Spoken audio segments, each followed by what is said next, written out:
Astra Abyssosk. What can I do for you, traveler? Ah, yes. I've heard that you've already made arrangements with the captain of the Crux Fleet regarding your passage to Inazuma. Is that correct? Now that I think about it, it's been quite some time since I last visited those lands. Unfortunately, I don't have any current intel that would be worth sharing with you. There you are. You're the traveler that Beidou will be taking to Inazuma, right?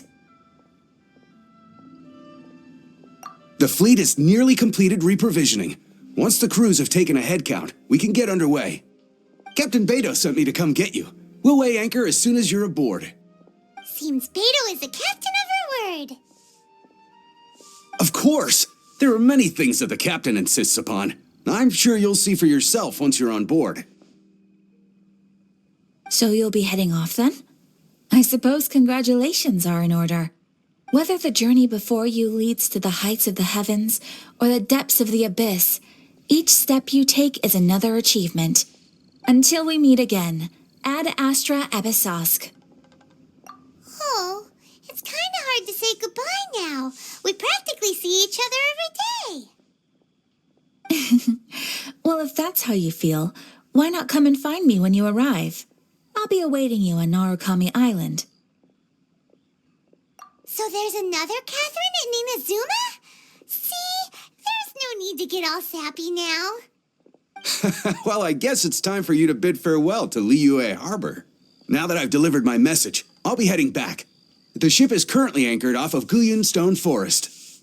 Okay, thanks for coming all this way to let us know. Just following orders. I'll see you two aboard the Alcor.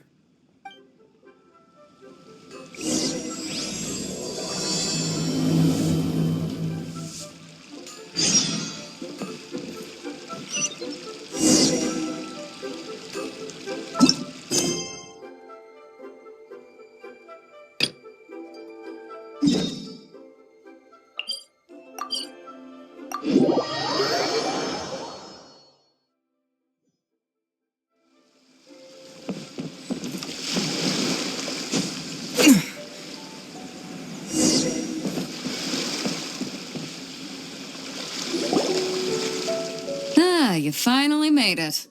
All these years, come rain or storm, the Crux fleet has never suffered a delay. If it were anyone else, I might have set sail already. Don't look too serious, I'm only joking. You're just on time. The crew have just finished making final preparations. Well, now that everyone's here, we set sail for the land engulfed by storm and tempest. The nation of eternity. Anchors away!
Ahoy there.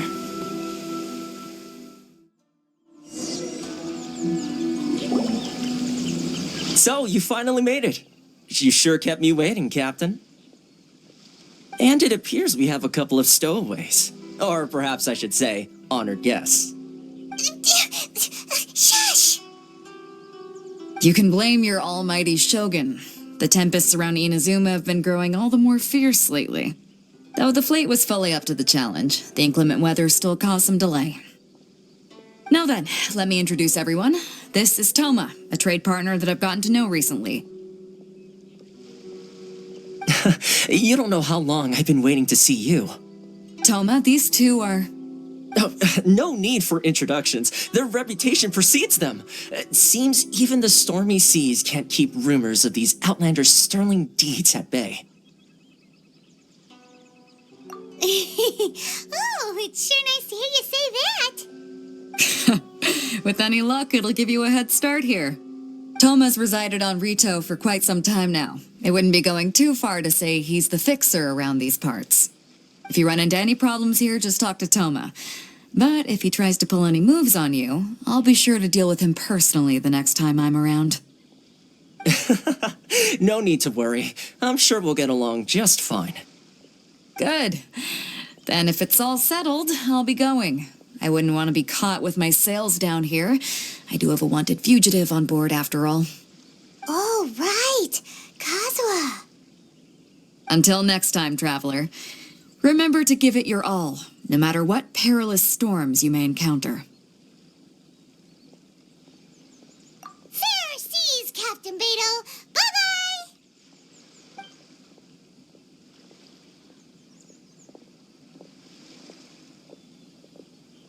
Now then, first things first. We need to go get you registered at the border checkpoint. Paimon thought we were supposed to be keeping things on the down low. Are we just gonna walk into the government's hands? Don't underestimate the reaches of the Sakoku Decree. You wouldn't be able to avoid inspection even if you tried.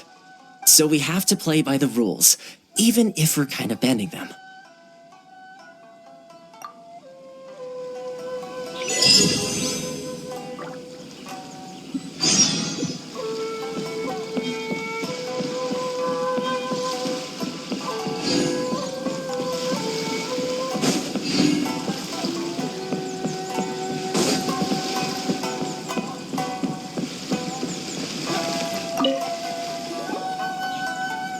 Hello?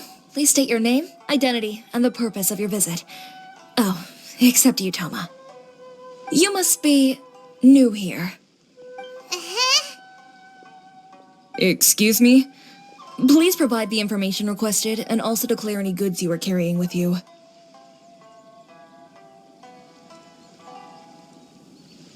Currently, only members of the International Trade Association are authorized to engage in the import and export of goods. Do you have your trader's permits?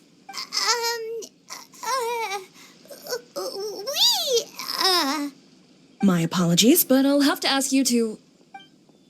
Here are the entry papers for your kind perusal. What? Take your time. No rush or anything. I just wanted to see what you'd say. Sorry about that. I see. Okay. Your papers are all in order. Welcome to Rito. Phew. So, where do we go next? The Outlander Affairs Agency. They only check entry permits here. If you want to remain on Rito, there's a process you have to go through with them. Sheesh. So it is super strict, just like everyone says. Well, let's not forget that to everyday folk in Inazuma, people from everywhere else are referred to as outsiders. As the word suggests, Outlanders aren't very welcome in Inazuma with the Sakoku Decree in force. Not even on Rito, where they've established an outsider settlement. I like how you think. I've got a feeling we're going to get along very well. Now, let's head over to the Outlander Affairs Agency. Most of the current rules were put in place by the administration of Rito, the Kanjou Commission. The Kanjou Commission? Yes, one branch of the Tri-Commission of Inazuma, responsible for growing and managing the nation's wealth. You really haven't heard of it before?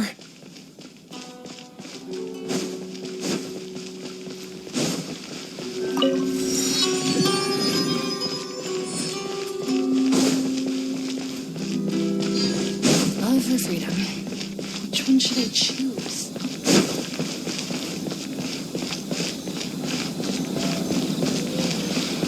This is the Outlander Affairs Agency. Please have your doc...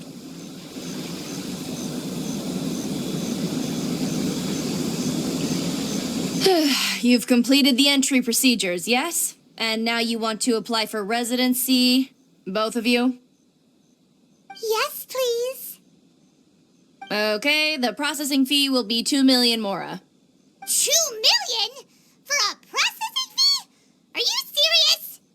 That's right. 1 million per applicant, which makes 2 million total. Don't worry, you can trust my math. Paimon wasn't so much questioning your math as... Ma'am, these two here are good friends of mine. I think you'll find I'm one face you recognize. Ah, Mr. Thoma, it's you. By way of courtesy, allow me to reduce it to 400,000 mora total. Thank you ever so much, Miss Eureka. But as this is just a processing fee, I think 600 mora should cover it if I'm paying on their behalf. I'll treat you to dinner too.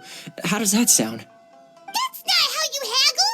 By all means, bargain the price down, but... All right then, as you wish, Mr. Thoma. I will make a record. Much obliged.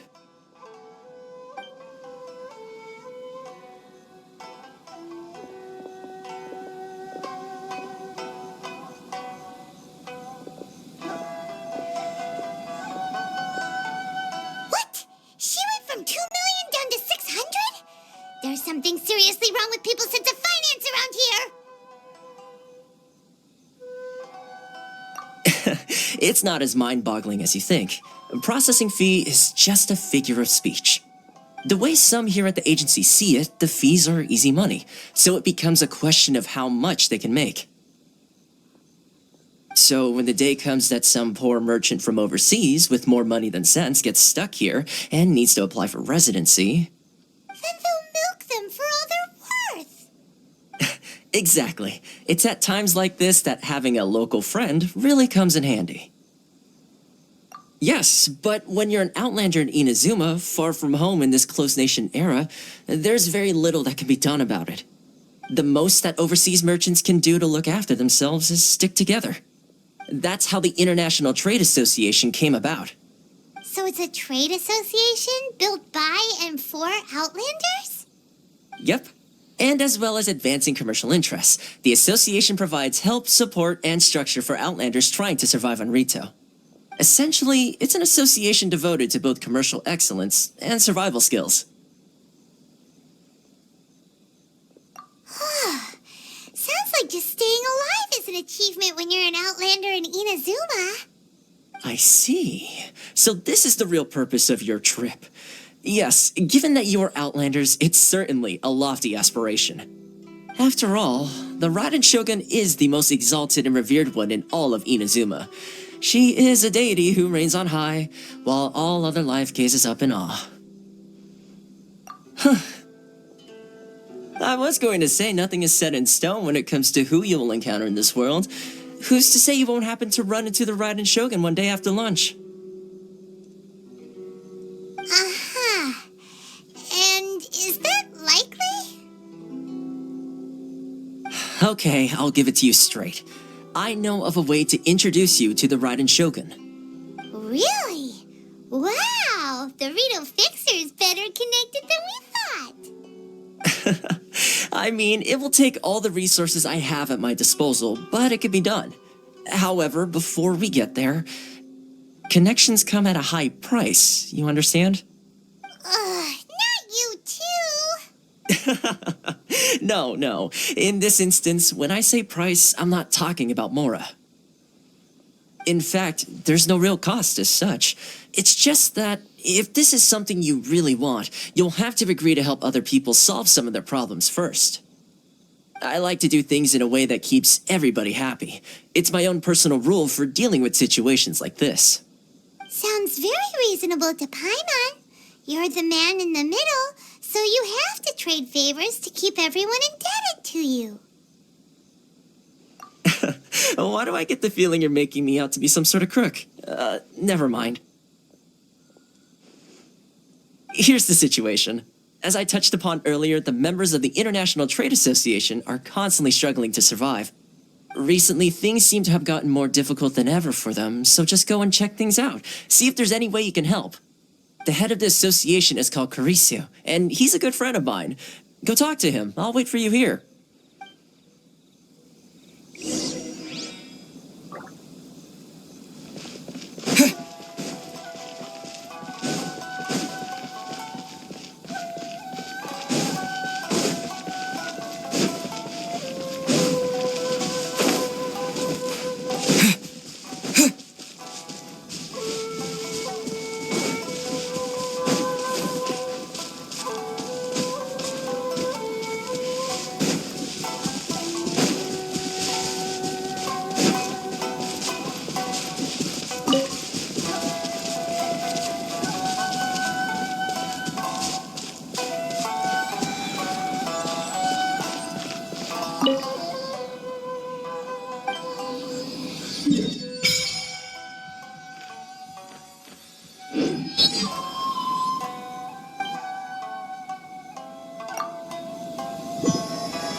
Hello there.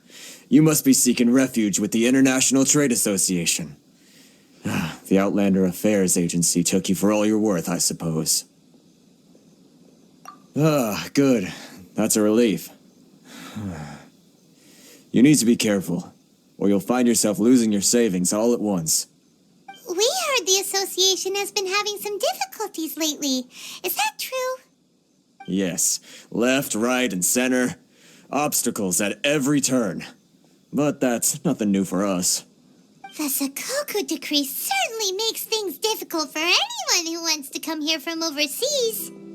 But it's not the root cause of our woes. The Sakoku Decree might restrict our scope of activity, but in and of itself, it doesn't stop us from being able to enjoy a comfortable existence. No. What's really squeezing us Outlander merchants dry is those Mora grubbers from the Kanjou Commission. Oh, of the 3 commissions, that's the one that oversees everything on retail, isn't it? That's right. They impose astronomical tax rate, unbelievable regulations, and that's not the worst of it. They just issued a new tax decree recently that, for some reason, completely changes the way we pay our taxes. It used to be Mora, but now it's something called Crystal Marrow. Crystal Marrow? What's that? Something that most of us in the association had never heard of before either, until the new decree came along. Eventually, one of the older Liyue merchants recalled that he once shipped a batch of it to Snezhnaya in his youth. So, in order to pay our taxes, we began an arduous search for this crystal marrow. But then we found we'd only managed to create a bigger problem for ourselves. The rising demand for crystal marrow drove the price higher and higher. Now there's only one vendor who even has it in stock. We can't get a hold of it anywhere else. Isn't that what they call a monopoly? Exactly. So this vendor keeps pushing the price up, and we have no choice but to buy from them because the tax decree forces us to. It's a vicious cycle, the consequence of which is that our taxes will soon exceed our profits. And once that happens... We've tried communicating with the Commission directly, but this is a nation where the cries of a few struggling merchants will never be heard over the ever-present roar of thunder. Fontaine, my dear homeland. I miss you an awful lot at the moment. Sounds awful. They're really bleeding them dry. What do you think we should do? But Carisu's the head of the association, and even he hasn't had any luck. Not to mention, we're Outlanders too. Right. And besides, I think this may well be the fate they've ordained for us.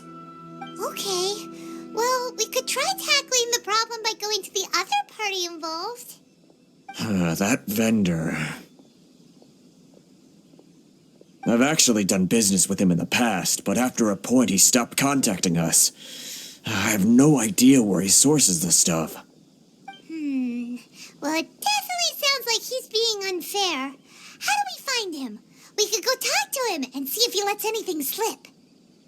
Hey, that's a pretty good idea. Since you're not affiliated with the association and you're new to Rito, he may just let his guard down. If I remember correctly, our usual meeting point with him is under a tree by the coast in the residential district. See if you can find him there. Got it. We're on the case.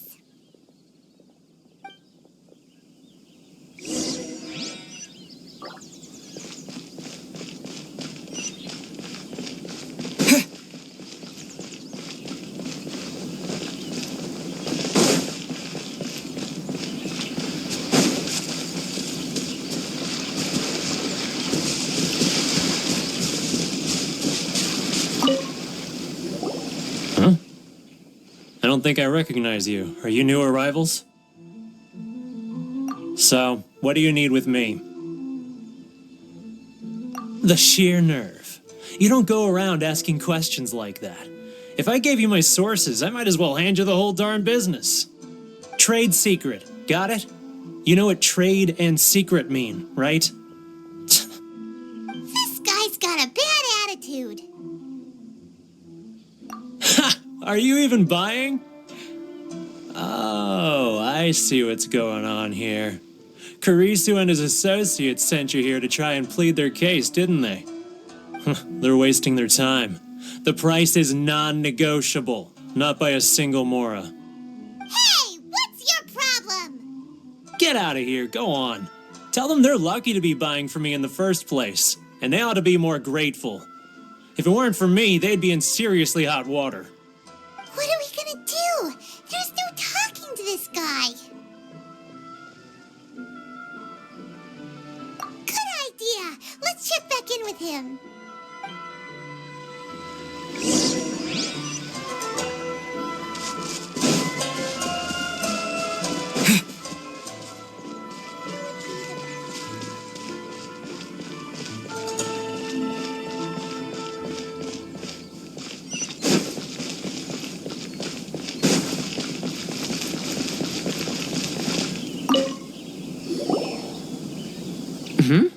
That was quick. You resolved it already? Actually, we're having a little trouble. Oh? Well, by all means, tell me what you need. I'll help as much as I can. Getting you to go fixing things when you've only just arrived is quite a demand. Oh, that guy? I'm familiar. He used to be a bit of a sorry sight, selling shells that he'd collect on the beach just to get by, but he seems to have suddenly shot up in the world recently. I can only assume he must have found himself a patron after leaving the International Trade Association. Huh. You're saying he used to be a member of the International Trade Association? So he's an Outlander too? Yes. Couldn't you tell when you spoke to him? That's right. Werner was born in Mondstadt, then went into the shipping business, trading between Leah and Inazuma. When Inazuma closed to the outside world, he was one of a group of Outlanders that ended up stranded on Rito. Huh. What a bummer. The International Trade Association was initially very generous to him, but over time, with decree after decree, the association members found it increasingly difficult to make ends meet. Association and turned his back on them. I'm sure it's more nuanced than that. I believe even the most ungrateful and cold-hearted of people still have some amount of gratitude and warmth left in them somewhere. Really? Is that all you need to know? Well then, it sounds like you may have found a way in with him.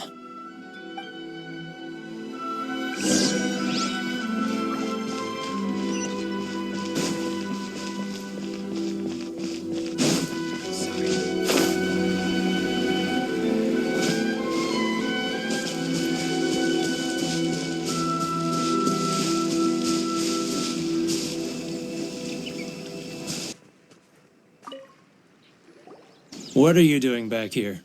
Just because I got plenty of time on my hands doesn't mean I want to waste any of it talking to you. Huh? Where's this coming from?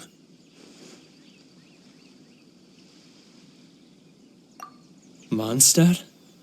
You were talking about Mondstadt.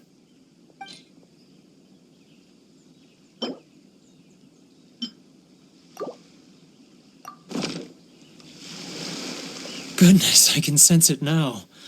So familiar, but I can't remember the last time I was there. The scent of Mondstadt. Oh, how it takes me back. Oh, my hometown, the home of freedom. How I long to go back and visit. Oh, it's working! So, trying to play my heartstrings like a liar, are you? I know what you're up to. Huh? What is this? What are you up to now? Just close your eyes already! You mean the sound of the ocean?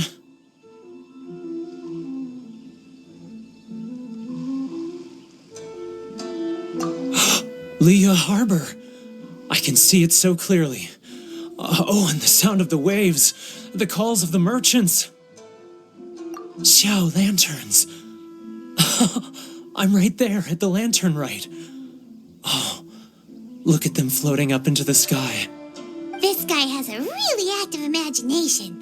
Either that or he really does miss Liyue Harbor. Liyue.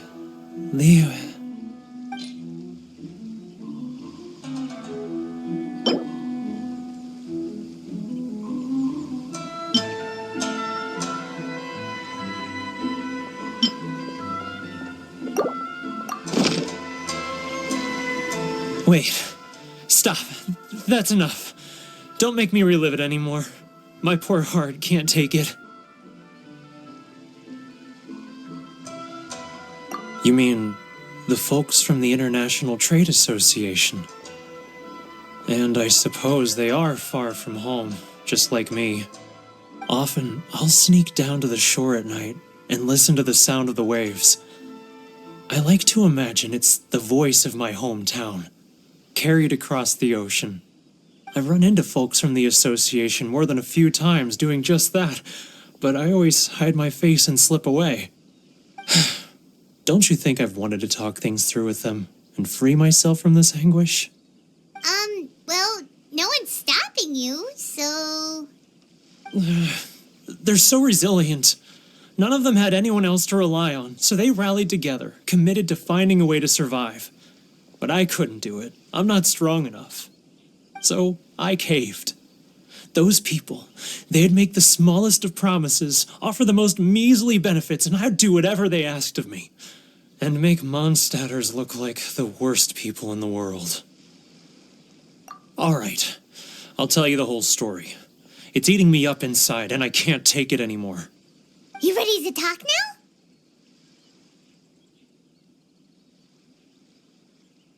But I betrayed them. I can't show my face there. Come on, you scaredy cat. Look, you messed up, but now it's time to make things right. So come on, get it off your chest. What's the deal here? It's a scheme by the tax collection Ashigaru, Keijiro and his companions. They start by overtaxing the merchants, then take the extra crystal marrow they receive and stockpile it. Once the merchants run out of places to buy crystal marrow, they get me to sell that extra stock back to the merchants at an extortionate price, with the proceeds going to the tax collection Ashigaru. It's plain evil gouging them like this. I'm their puppet, yes. But my cut is a tiny fraction of what we take in total. It's barely enough for me to live on. Evidence? You're right. Without conclusive evidence, he will never admit it. Now that I think about it, whenever I report back to him after a sale, he always heads to the same place. It's always made me suspicious. As it happens, I handed some Mora over to him not long ago. I can show you where he went if you want. Really? Well, then there's no time to lose. Let's go.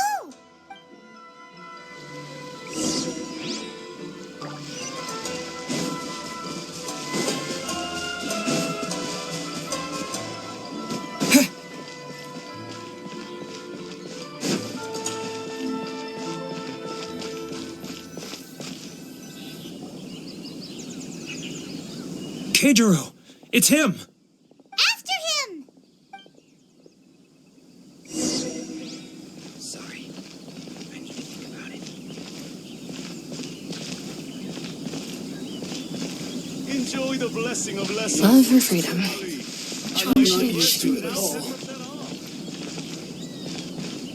If you want to taste Mondstadt's great wines, then look no further not like I'll get any than customers. Salem Green.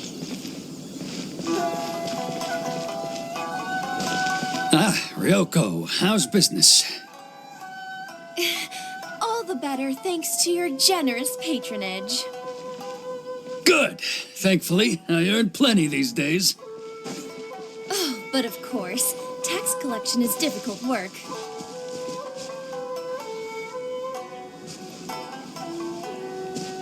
Now, who else is behind on payments?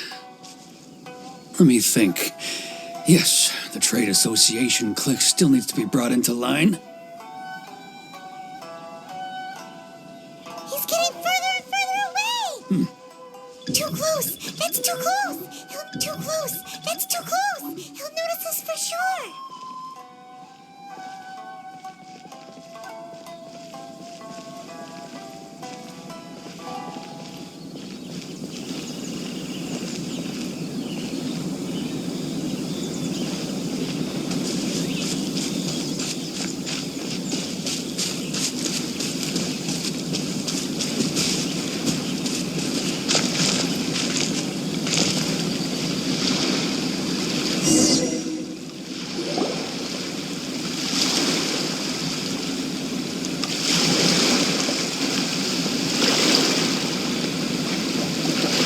What could he be doing at a place like this?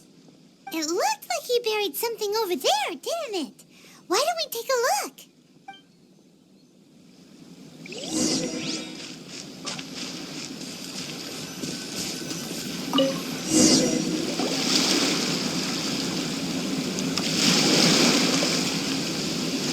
Whoa, it's a ledger. Boring. Paimon thought he'd hidden a big pile of Mora here.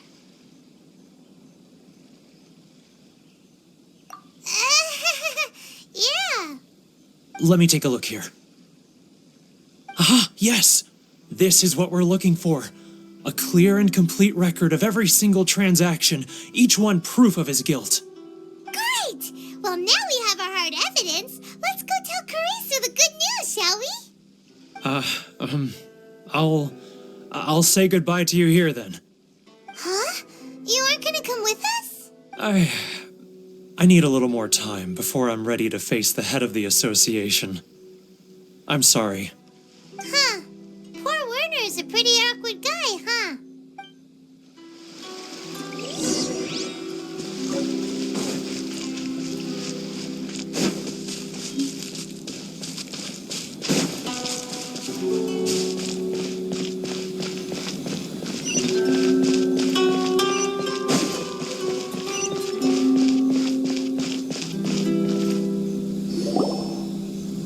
But we really don't have anything left. If this keeps up, our sales will come in at a loss. There'll be nothing left for us to do but starve. You know the decree. The rules are the rules. No discounts, no exceptions, and no excuses. And who are you? Another new member of the association? It just so happens that we found your little ledger, so now we're here to tell everyone all about how you embezzled crystal marrow to sell it right back to the taxpayers. Huh? Is this true? You've been swindling us! Well, you see, the taxes, Let me take a look at the ledger.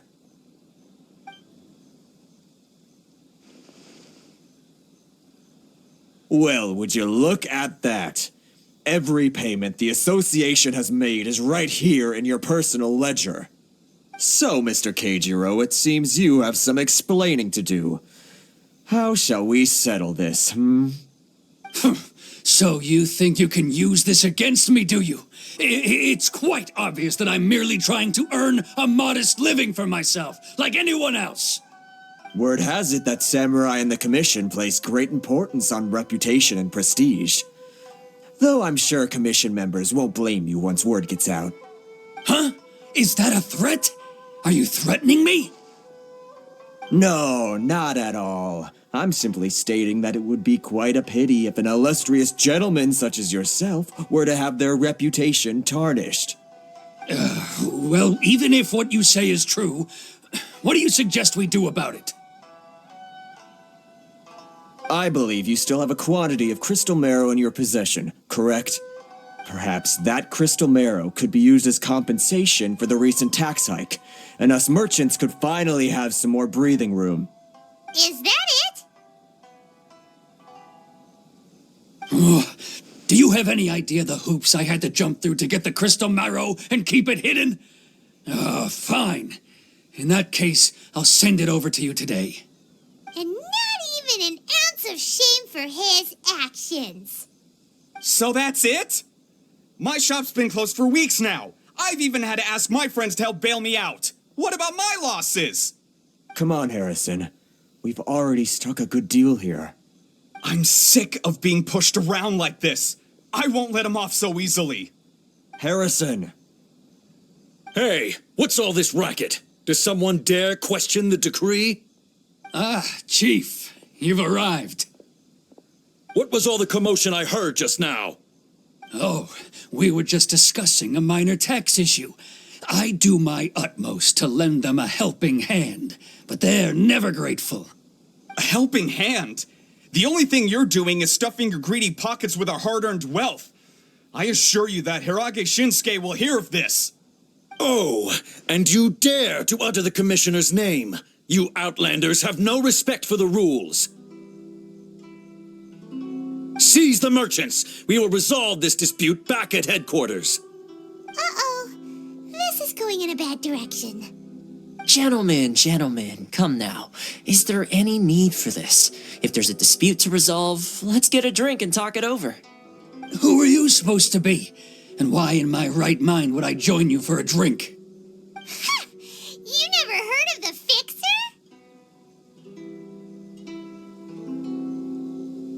Here's my card. Huh. You're from the Yashiro Commission. Shh. Huh. Well, this is Kanjou Commission territory.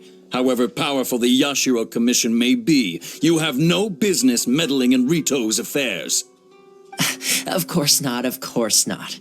Still, perhaps you could show the young lady of our clan some courtesy. You wouldn't want your name showing up in a petition to the Shogun, would you? That fan, the Shirasagi Himegimi. I don't need any trouble with her. Okay, let's forget all this. It'll give us one less thing to worry about. But, Chief! Enough! We're leaving. Let's get dinner one day soon, gentlemen. My treat, I insist. No response, huh? I suppose that bridge is well and truly burned then. Thank you so much, Thoma. But I'm sorry your relationship with the Kanjou Commission had to suffer for our sake. Hey, I was joking. It's a small price to pay, and you're more than welcome. If there's anyone you should be thanking, it's the Traveler. He's the one who found a way to turn things around. If nothing else, I'm sure the tax collection Ashigaru will tread a little more carefully in the future. Thoma, what was all that? Shh, not here. Too many people listening. Let's move somewhere else.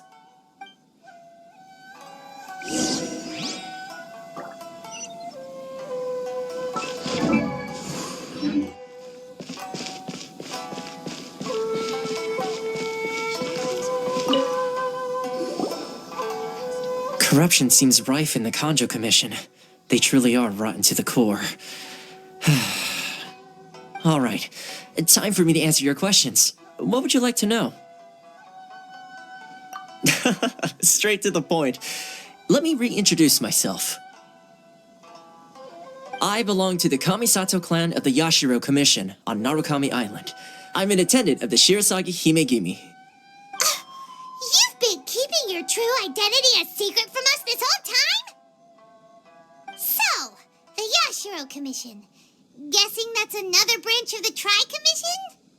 Correct. The Kamisato clan is the head of the Yashiro Commission, who manage ceremonial and cultural affairs. I'd go into more detail on what exactly that covers, but I'm not even sure myself.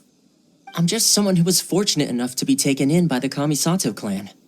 My role is to take care of the daughter of the clan, Kamisato Ayaka, also known as the Shirasagi Himegimi. Seems like she must be super famous in Inazuma, given the reaction of those guys just now. Oh, most definitely. She's graceful, dignified, and kind-hearted, too. The people of Inazuma quite adore Miss Kamisato. Her fame even somewhat eclipses that of her older brother, Kamisato Ayato, despite the fact that he's the current head of the clan. I suppose those who treat others with compassion earn themselves the same treatment in return. Miss Kamisato's situation certainly seems to attest to that. Take me, for example. I'm just an attendant, and yet she treats me as an equal, as she would a friend.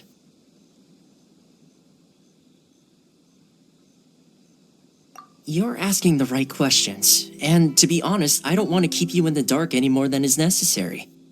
Firstly, you should know that being a fixer is not something you can fake. I spent the better part of a month tirelessly building up a network of relationships on the island, and I got to know Captain Beidou during that time too. Still pretty good going for just a month's work. Well, maybe I have a slight knack for schmoozery, but the main thing was I had to make sure I'd be in time to receive you when you arrived. Inazuma may have closed off to the outside world, but that hasn't stopped a lot of people from hearing about your feats in Mondstadt and Liyue. So, when Miss Kamisato heard of your intention to come to Inazuma, she began looking forward to your arrival with great anticipation. She's excited to find out whether the rumors are true. That is, that you have what it takes to change the tide of the times. Change the tide of the times? In the test I gave you earlier, although there were a few hiccups at the end, it was you who found the way to turn the situation around. Navigating powerful people, using their character flaws to your advantage. It's just what Miss Kamisato had hoped to see.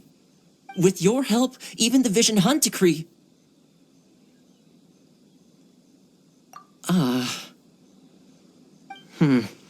That's an unexpected development. Perhaps our sources were misleading. Yes, of course. I completely understand, and as agreed, I shall help set that up for you. Thoma sure didn't put up much of a fight. Well, my work on Rito is done. So I suppose this is goodbye for now. Oh, one more thing.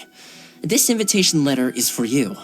When you get to Narukami Island, you can find me at the Komori Tea House, as per the letter.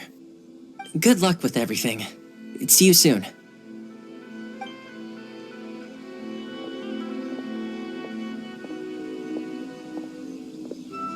Thoma's not such a bad guy, huh? We should get going. Huh? What's up? Oh, right! Paimon forgot all about that! Wait, so did Thoma forget that too? Oh, darn it! No wonder he was so matter-of-fact about the whole thing. As soon as we get off Ritu, Paimon's going straight to Kamura Tea House to settle the score! Well, guess we should give it a try. Let's head to the border and see how far we get. Enjoy the blessing of Lesser Lord Personality. Place your blessing, now 10% off.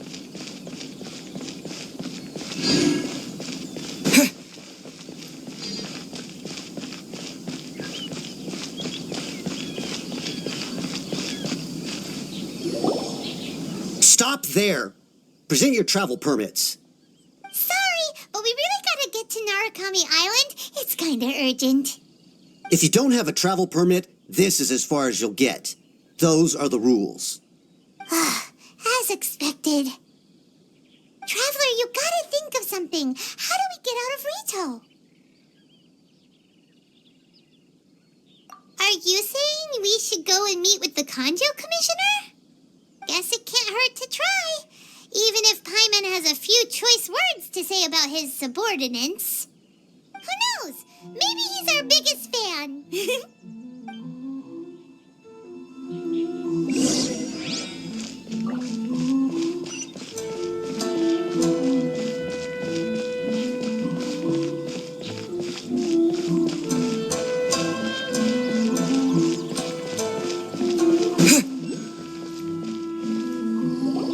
Halt! This is the Kanjou Commissioner's office. No trespassers. We're here to see, the Kanjou Commissioner? The Kanjou Commissioner seldom entertains Outlanders. Leave now or we'll be forced to... Ah, wait. Oh, Commissioner! These two are honored guests from afar. No need to give them the usual spiel. Come on in. Let's see what we can do for you. Did you get all that, mister? My sincere apologies.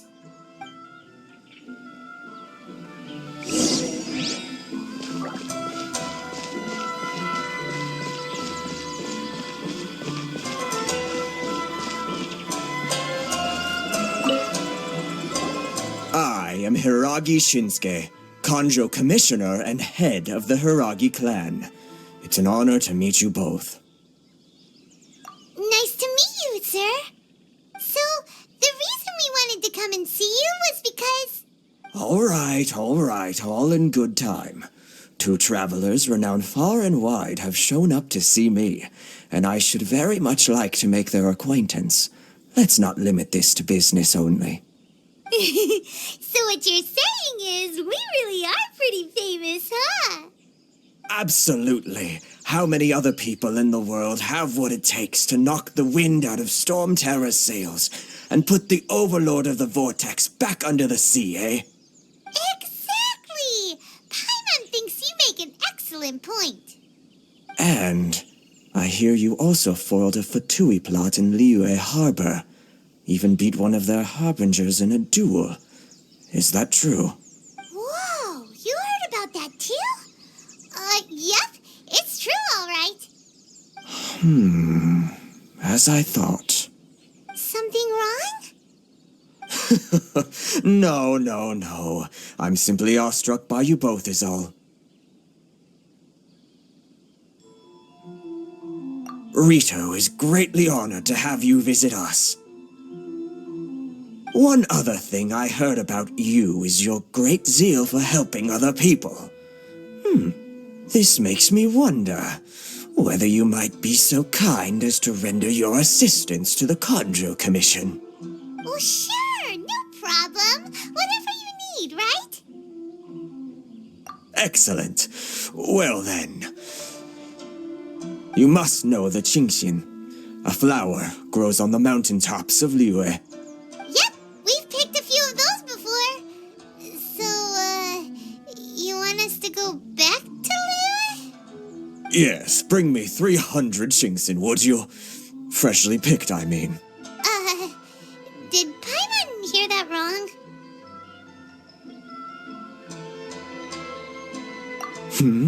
Too much trouble, is it? I see. Then how about this? We have a few items that need delivering. Perhaps you can help with that? That sounds much more like it. 709 letters to be precise. Hey, what gives? How come you don't have people to do that already? Terribly sorry. We're just a little short on people lately. What sort of an explanation is that? Traveler, what are we going to do? Should we really help this guy? That's the spirit. Don't keep me waiting too long now.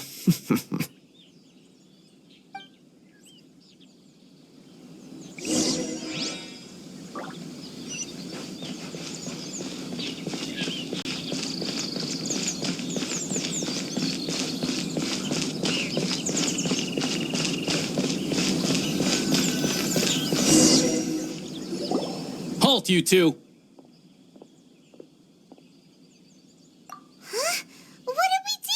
Miss Hiragi has a letter for you. She insists that you read it immediately. A letter? Quick, let Paimon see! So this means she wants you to secretly meet her at night?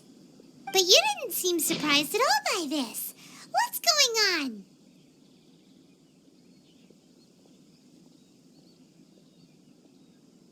Huh? Have you been up to something behind Paimon's back? Let's ask her tonight and see what she has to say.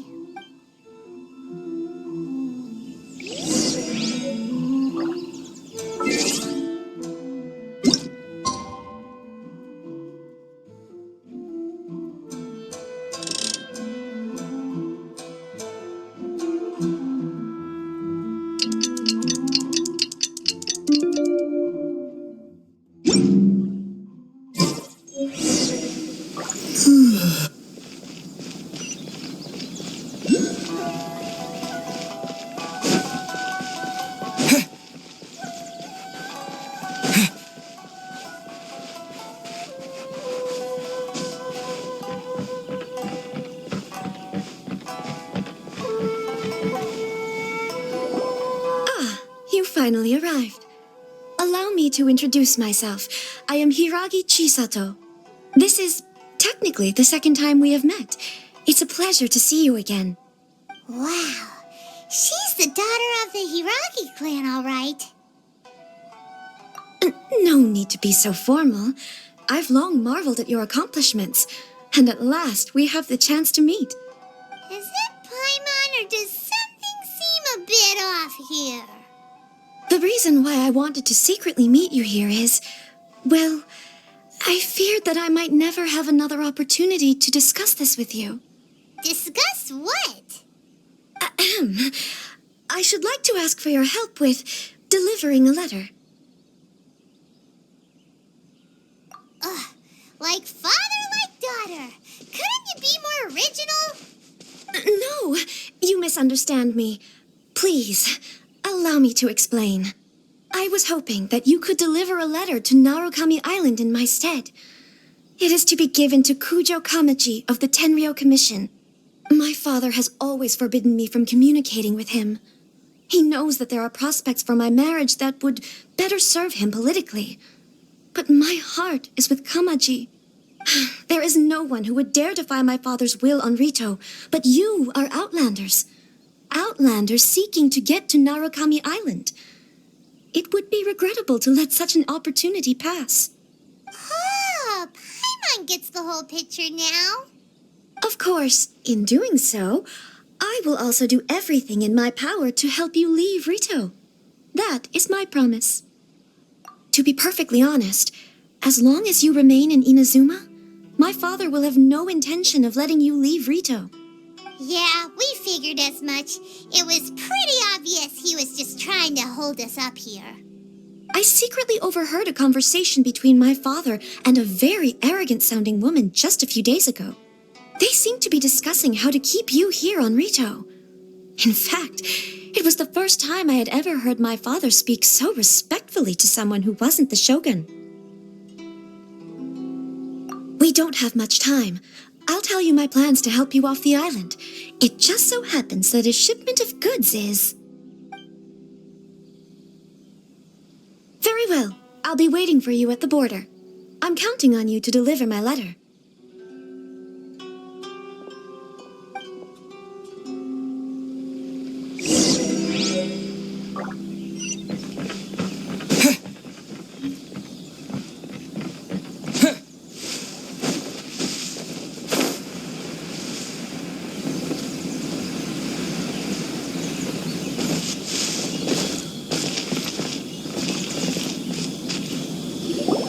Hold on, please.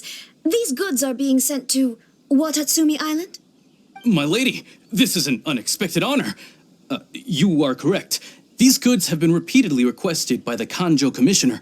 We must be certain that they reach Watatsumi Island intact. Is there something wrong, Lady Hiragi? No, as you were. My father simply has some concerns of the shipment's safety and has ordered that myself and an additional qualified escort be dispatched to ensure safe transport of the goods.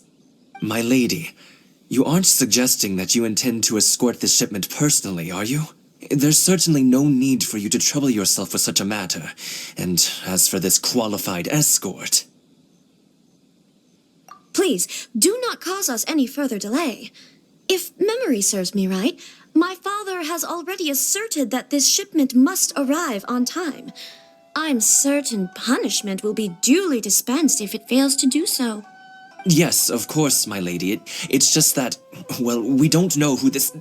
Now, need I remind you of the penalty if anything were to happen to me en route? I'm sure you are all quite familiar with my father's temperament. Do you really presume that you can fully guarantee my safety on your own? Boy, Chisato can talk the talk. They don't stand a chance.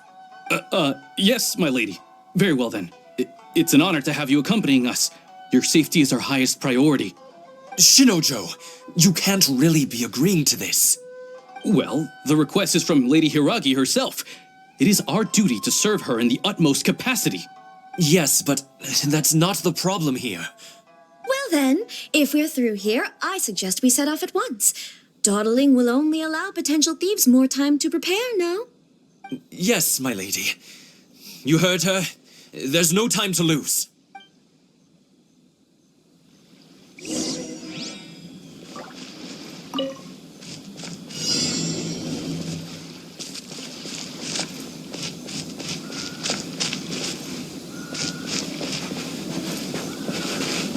My lady, please stay back. We'll handle it. Not as well as we'll handle it. Another test. You're seriously considering taking this job? The terms are ridiculous.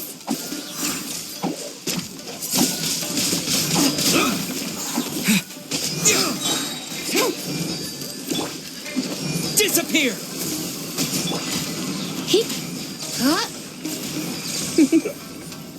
You've been a naughty boy. Stay put. Windblade!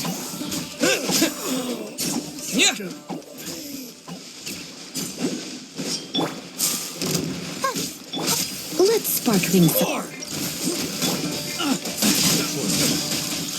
Monster sighted! Prepare to counterattack! Protect Lady Hiragi at all costs! We'll take care of this. Stay with Chisato. The fairy. Go get him, Yuglei! Yuglei, you're up! Come a little closer. Heep, hup. Hup, heep.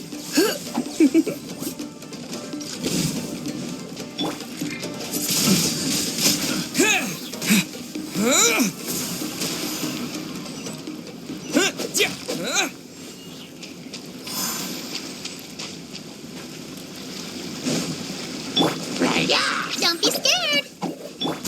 I'll protect us. You're in for a little shock. Watch out! More monsters inbound! Lady Hiragi, stay close.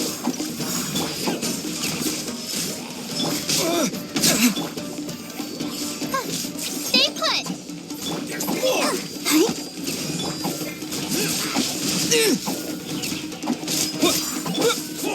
Come a little closer. Say no more! Yuglei, you're...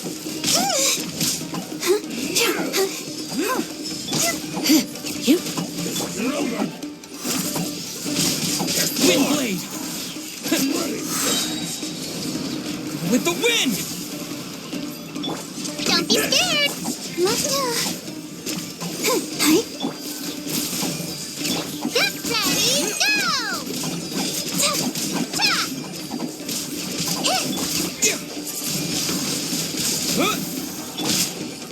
You're in for a little shock. Surrender and be gentle. Yeah, stay put.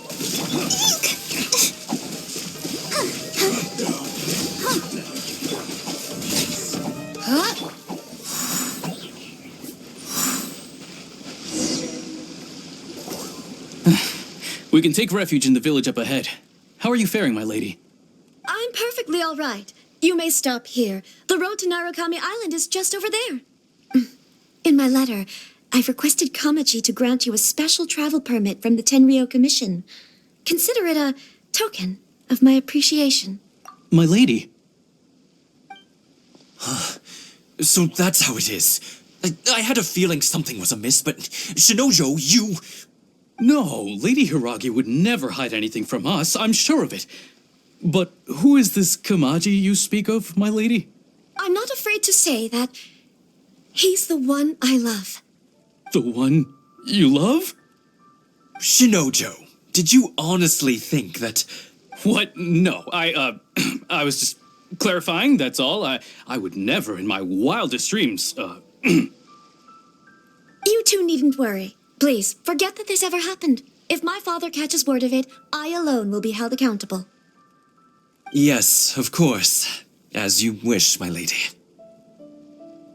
But what will happen if your actions here are discovered, Chisato? Don't fret. My father has always been one to spoil me. The worst he'd do is sentence me to half a day without food or something to that effect. Huh. Paimon never suspected a guy like him could have a soft side. I wish you a safe journey. I'm sure we will meet again. Bye, Chisato! Come now. Quit your staring and let's get moving. We've got goods to shift. All right.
Is it just me?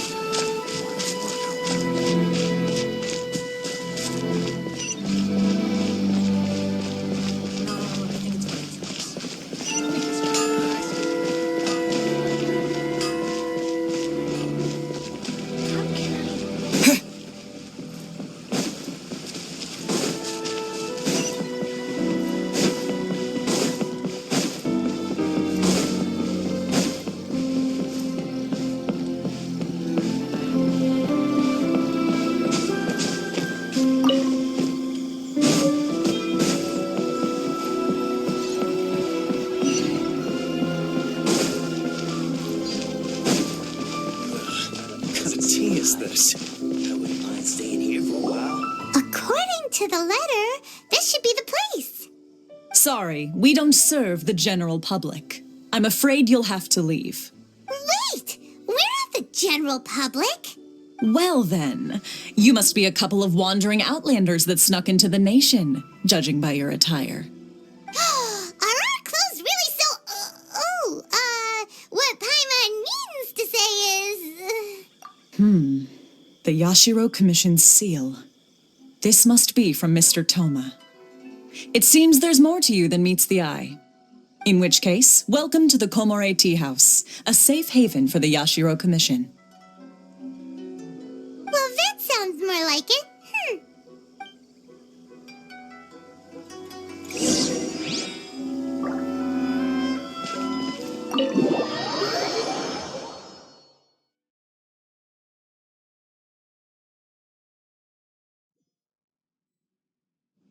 Well, now that we're here, where's Thoma?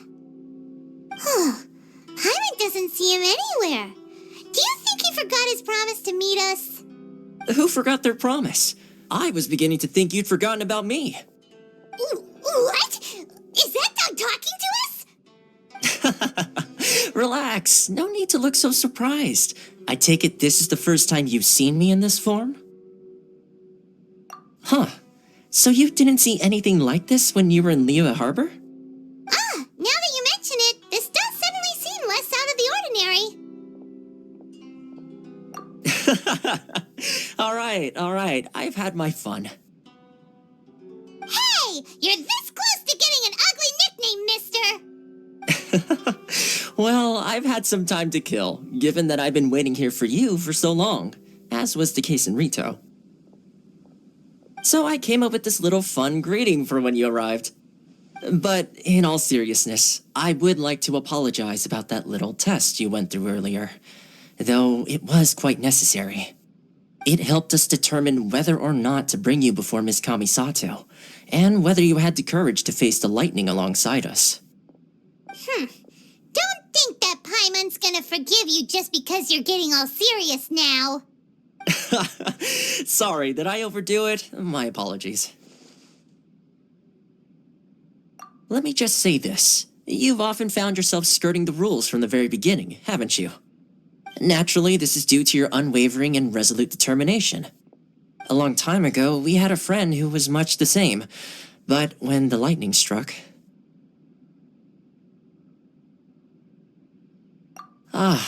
so you've heard of his story. His light still burns all the more brightly. Yes, of course. I will bring you to the Kamisato residence where the Yashiro Commission is located. But before that, there is one other place I was hoping you both would accompany me to. Oh? Where? I would like you to come with me to the statue of the omnipresent god. It's still under construction now, but you can already see it from practically anywhere on Narukami Island.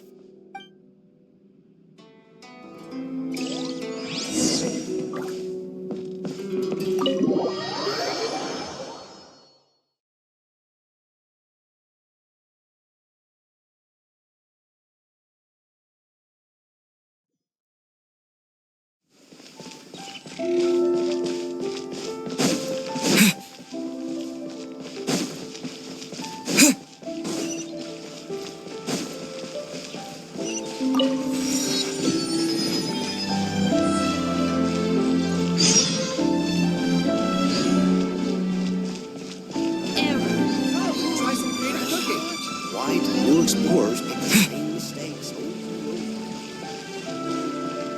Water from the hot springs has magical powers to heal your audience. My store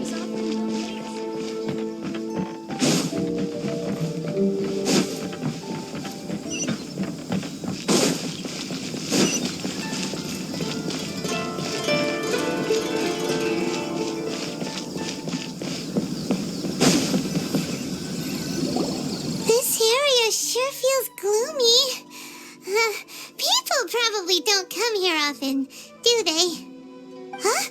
Are Paimon's eyes playing tricks? Or are there things embedded in the statue? Visions. Visions?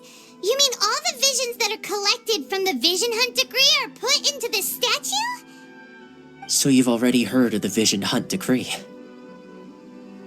Before I try to explain, I should perhaps remind you first that Mondstadt is the city of freedom, and Liyue is the city of contracts. As for Inazuma, it's known as the Nation of Eternity. The Raiden Shogun is both the nation's most powerful ruler and its deity.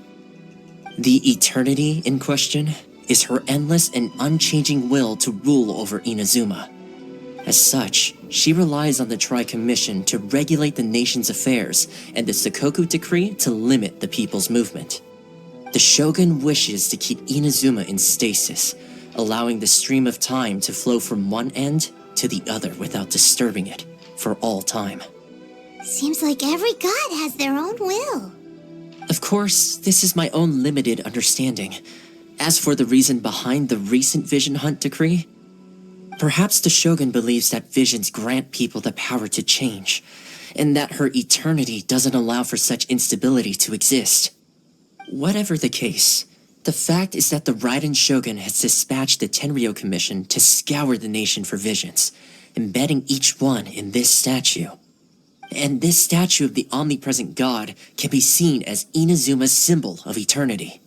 But if that's the case, wouldn't you say that the Raiden Shogun is being, I don't know, selfish?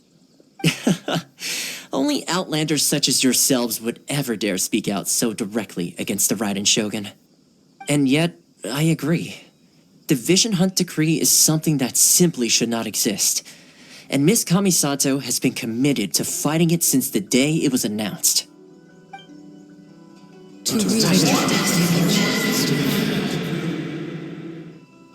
Huh? Hey, are you okay? You look like your mind is elsewhere. Sound? What sound? I didn't hear anything. Did something happen? Yeah, you touched the statue, and then what? Aspirations? That would seem to confirm the saying. Have you heard it before? That when a person's ambition reaches a certain strength, the gods look upon them with favor. That is where visions come from. In other words, a person's vision represents their ambition. So if what you just said is true, then the ambitions of these people are stronger than I imagined. All right, time for the next stop on our tour of Narukami Island, the Kamisato residence. Finally!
Here to protect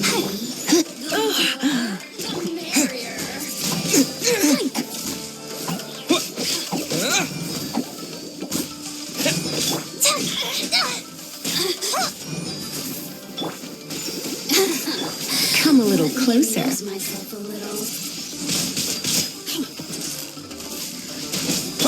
stay put.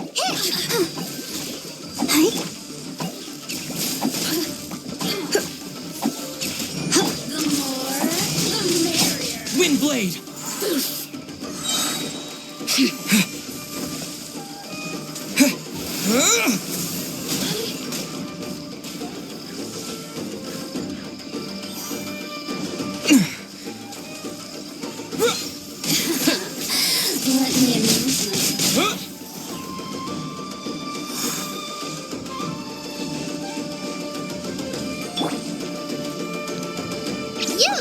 You're up.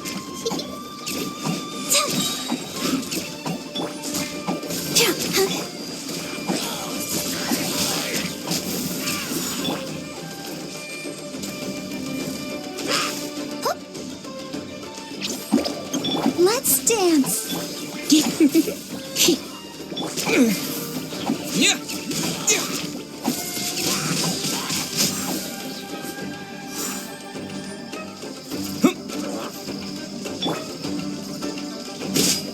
Don't be scared.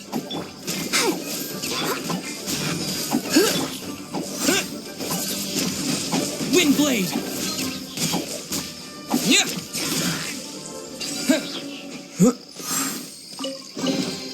A reward on the road.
So, this is the kind of place where the big shots of Inazuma live, huh?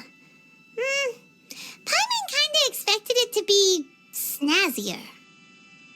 Welcome at last to the Kamisato residence, honored guests. Miss Kamisato is delighted to finally meet you. Is this the Shirazage Himegimi you keep going on about? So, where's she at? Behind the screen? Yes. As the daughter of the Yashiro Commission, this is how Miss Kamisato is accustomed to receiving guests. Consider it a time-honored tradition within the Yashiro Commission. Forgive me if this is an unwelcome surprise. Makes sense. She's a super important person after all. Please forgive my lack of courtesy for receiving you in this fashion, especially following such a long and wearisome journey over the sea. I have awaited your arrival with great anticipation, and Thoma assures me that you do indeed possess the power to change the tide of the times. At present in Inazuma, in the name of the Vision Hunt Decree, the people's aspirations are being senselessly trampled underfoot. Though the Yashiro Commission serves the Shogun, it is the people with whom we share close bonds, given the contact we are required to have with them in the performance of our duties. A commission's power rises and falls with the trust of their people. Thus, we cannot remain indifferent to this situation without also remaining indifferent to our own fate. Traveler, lend us your power, and we can... See, milady, it's just like I said. This will take us nowhere. No, please, wait! Please, don't go! I will introduce you to the Raiden Shogun on one condition. You must fulfill 3 small wishes on my behalf. What are your wishes? They pertain to 3 whose visions were taken from them. Perhaps once you've met them, you will understand.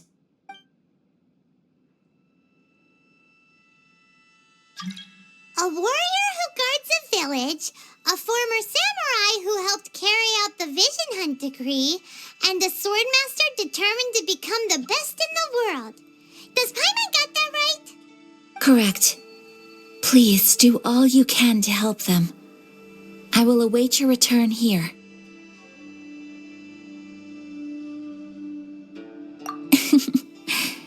Then you have my gratitude. I'm sure you'll do great.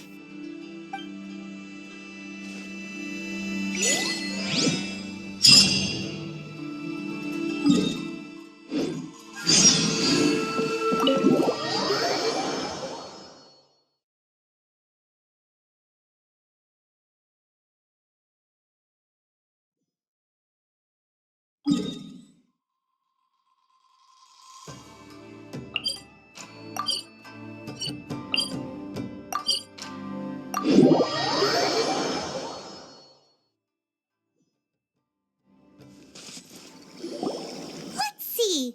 Where's the person Ayaka told us about? Why are you doing this? Why leave all of a sudden, after all these years? Precisely. It's much too sudden.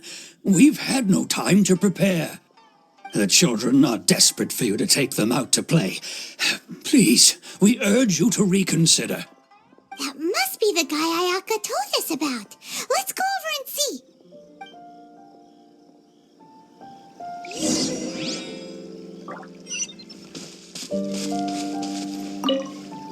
Ah, you must also be here to try and convince Tejima to stay. Tejima has protected this place ever since he arrived here 30 years ago. Keeping out the treasure hoarders, fending off any monsters that draw near, resolving quarrels between the villagers. He has put an enormous amount of work into looking after this place, and we all think the world of him. But now, all of a sudden, he says he plans to leave us. We can't help but wonder, was it something we did? We will gladly apologize if that's the case. All we want is for him to stay.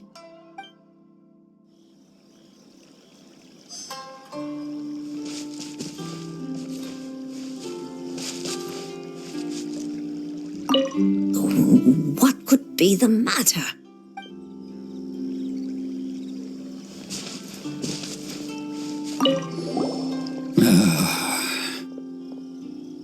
If you want my opinion, something to do with the Vision Hunt Decree. It's clear that Tejima had done nothing wrong, and still they confiscated his vision. After that, he became a completely different person. I can't claim to fully understand it, but I could tell that he'd lost something very important to him. He went off on a walk, alone, circled the village a few times, and then, out of the blue, he announced that he was going to leave and become a wanderer. Truth be told, we aren't sure whether trying to keep him here is the right thing to do. But equally, it doesn't feel right to let him leave when he's in this state. He's a lost soul. Seems like he's a well-respected guy around here.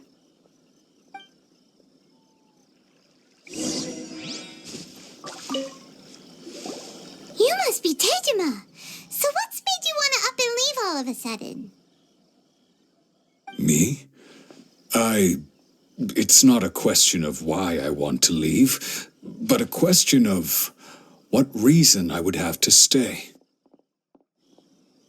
True, but that's not why I chose to stay here. And what made me want to come here 30 years ago? And why have I never wanted to leave in all that time? I don't have answers to those questions because I can't remember anymore. Ever since they took my vision away, it's like a slice of my memory is gone. In the past, I knew I wanted to stay here.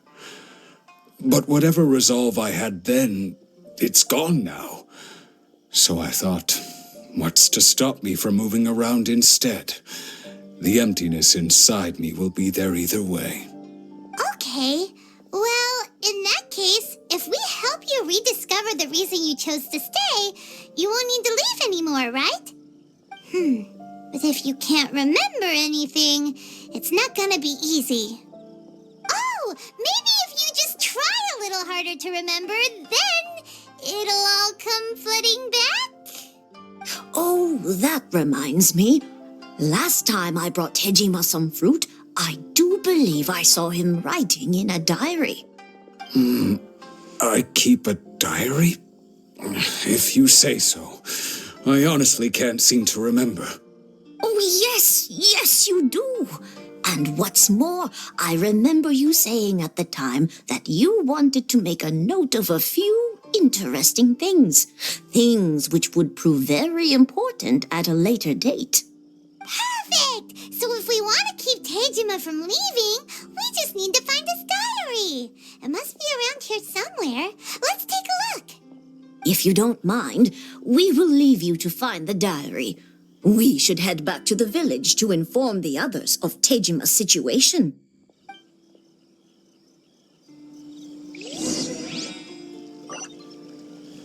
One day, I'll be as great as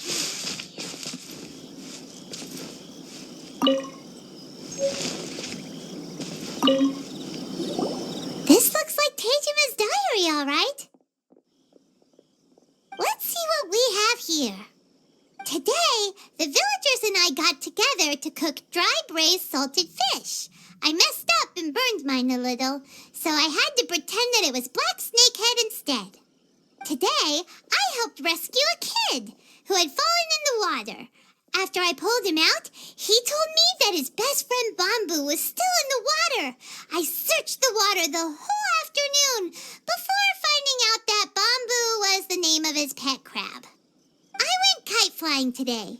The string broke, so I chased after it as fast as I could. I soon realized I was never going to get it back, so I just found somewhere to sit and watch as it flew away into the distance. Seems like your average diary of daily village life. Huh? Wait, there's more! I went to pray at the shrine again today and stayed there a while. The omamori you gave me has faded a little, but it is still my most treasured possession. Now that's the kind of info we're looking for. Time to pay a visit to the shrine.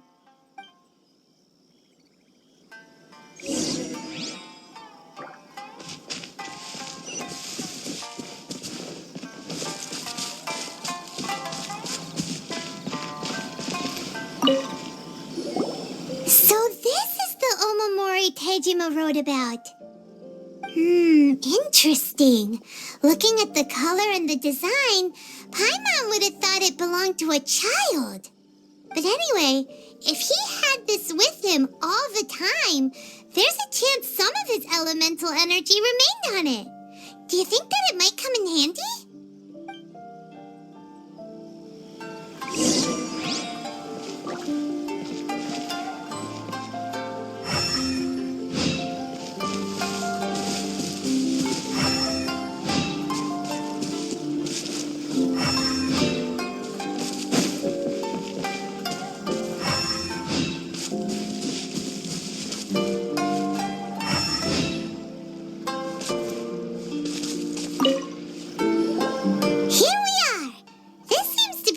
That Tejima visited a lot.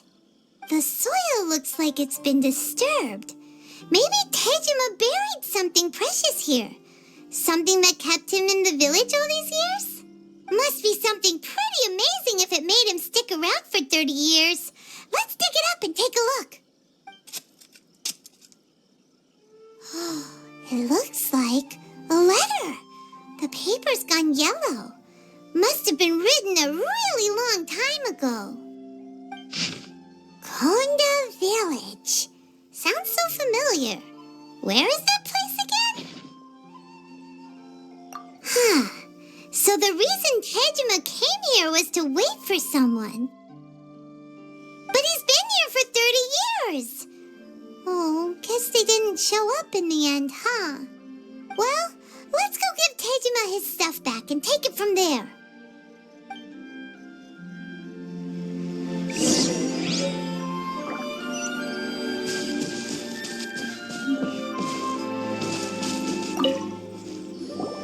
Well, I'll be. That's certainly my handwriting. And I guess the Omamorian letter belonged to me too. But I have no memory of anything that's written in this diary. Still, it's clear that I was waiting for someone here, and that I chose to wait for 30 years. Over the years, I must have made a note of anything interesting, anything that I could share with her when we were finally reunited. And just look at all the things that did happen over the years. The time has flown by so quickly. 30 years feels like the blink of an eye. How could I have forgotten something so important to me?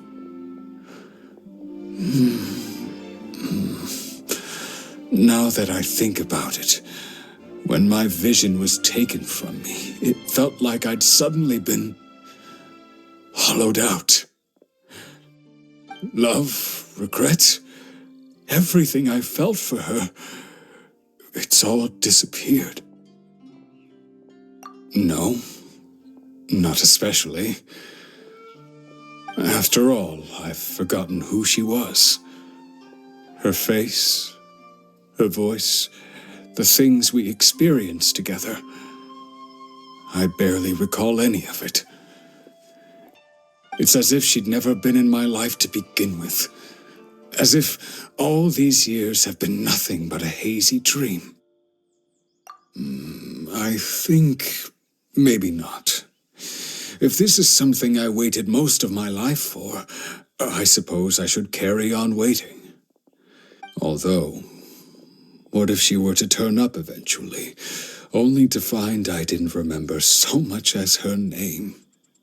Wouldn't that be upsetting for her? When I think about it like that, I do feel a slight tinge of sadness in my heart. How curious. Why am I thinking like this when I don't even remember who she is?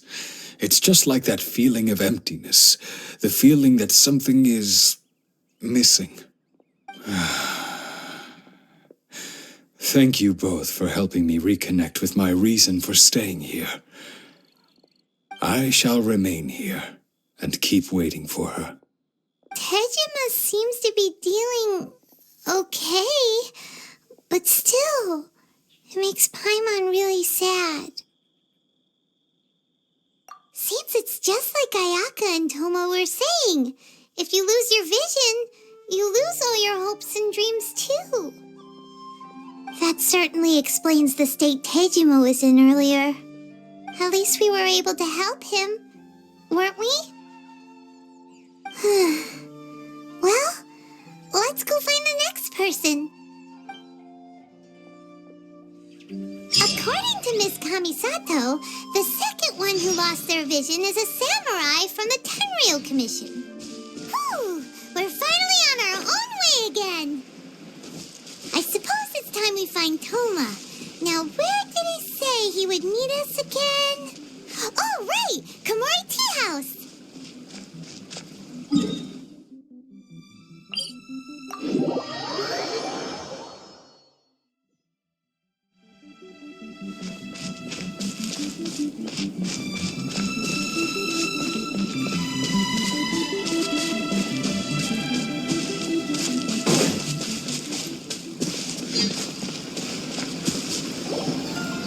They say the Tenryou Commission is directly controlled by the Shogun. They're the ones responsible for maintaining law and order in Inazuma. the ones actually enforcing the Vision Hunt Decree. But why would they take action against one of their own? Paimon doesn't get it. Huh? There seems to be some commotion over there. Let's go see what's happening. I'll ask one more time. Do you intend to withhold this month's emergency provisions? The entire clan is counting on that food. We demand an explanation. How many times do I have to say it? I don't know anything about emergency provisions. You dare deceive us? Those provisions are essential. Do you understand? Not some goods to be pocketed by greedy samurai. You samurai think you can just do whatever you please? The Tenryou Commission will hear of this. Oh, huh? And who are you? One of Kurosawa's gang, no doubt. What? We just happened to be passing by. We heard the commotion and came to see what the matter was. I see. You seem to have come just at the right time. Perhaps you can help us settle this matter. This is Kurosawa. He's a samurai and a member of the Shogun's army. They issue emergency provisions to the area, and he's the one responsible for distribution. In the past, we'd simply ask him for provisions and everything would be delivered. Now, he suddenly refuses to give us anything. He's keeping the provisions for himself. I just know it. We'll starve without them. No one seems to care about us. We used to think Kurosawa was a kind man, but he's shown his true colors. He's the same as all the other samurai. It's no wonder all the visions have been confiscated. The Raiden Shogun doesn't need people like him helping her rule the nation. This must be one of the people Ayaka asked us to help. But why would she ever want us to help someone like him? Maybe we should talk to Kurosawa and see what he has to say.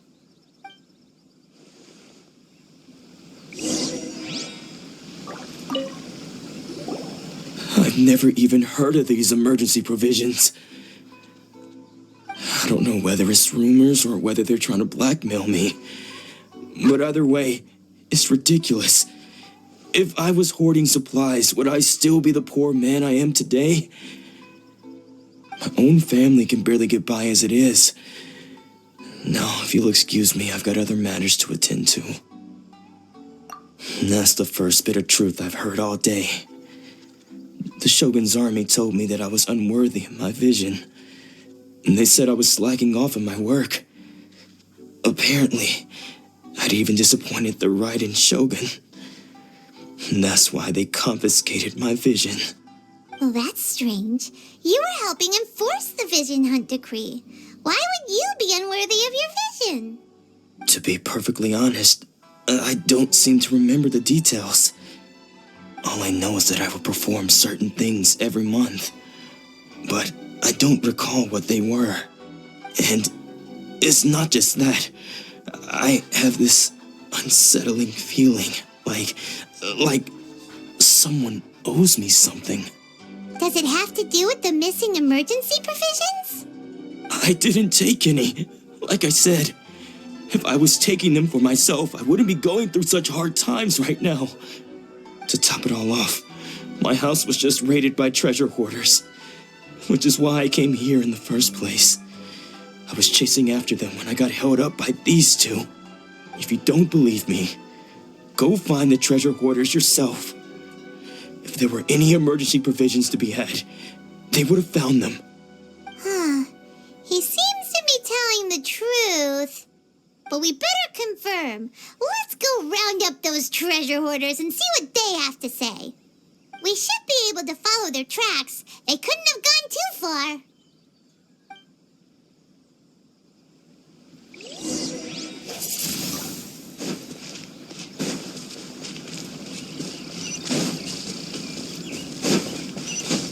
I wonder what's on the other side of the ocean.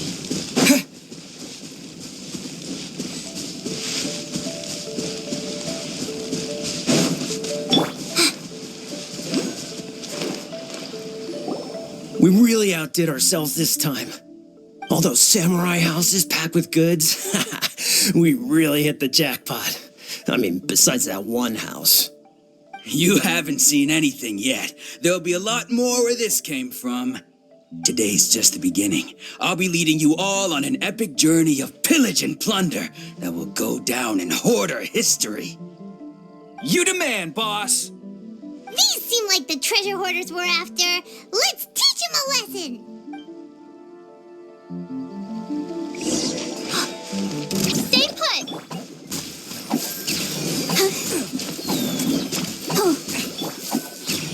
Here! Disappear!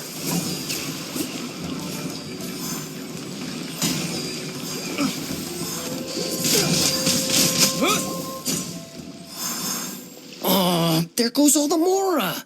We worked hard to steal that, you know? Come on, boss. Think of something. Not bad, kid. You ever think of joining the treasure hoarders? We could use someone like you. Kurosawa. Oh, I remember. So he's the one who sent you after us, huh? Just our luck. I knew he shouldn't have hit that place. So what did you see inside? Was it stuffed with food supplies? Food supplies? You kidding? That place was a complete mess. All we found was a strange-looking box, hopefully with valuables inside. I didn't want anyone else to see it, so I was planning on opening it myself once we got back. But now that you've caught us, how about we make a deal? That little box for our freedom. What do you say? You've got a deal. Now show us what's in the box. Huh? What the? There's nothing in here but IOUs! Yeah, a lot of them too. And they all seem to be made out to the owner of a general goods store, a Miss Aoi. We're talking tons of Mora here. We better talk to this Miss Aoi and get to the bottom of this. As for you guys, you're free to go. Just pray that our paths don't cross again. Yes. So, we redeemed ourselves for some IOUs. Does that mean we broke even? Shut it. Let's just get out of here.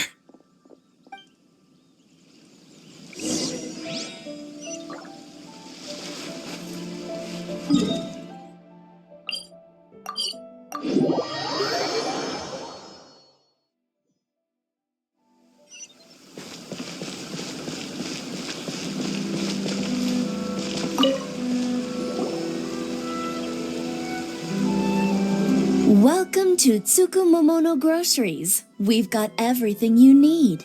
Can I help you find something?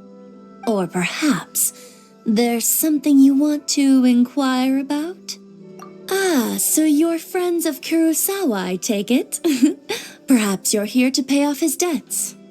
Whoa! Let's not get ahead of ourselves. We're just here to learn where they all came from. How did Kurosawa end up owing you so much money? Did he buy anything super expensive here? Let me think. Kurosawa would come regularly to purchase large quantities of foodstuffs. He'd always put the payment on his own account.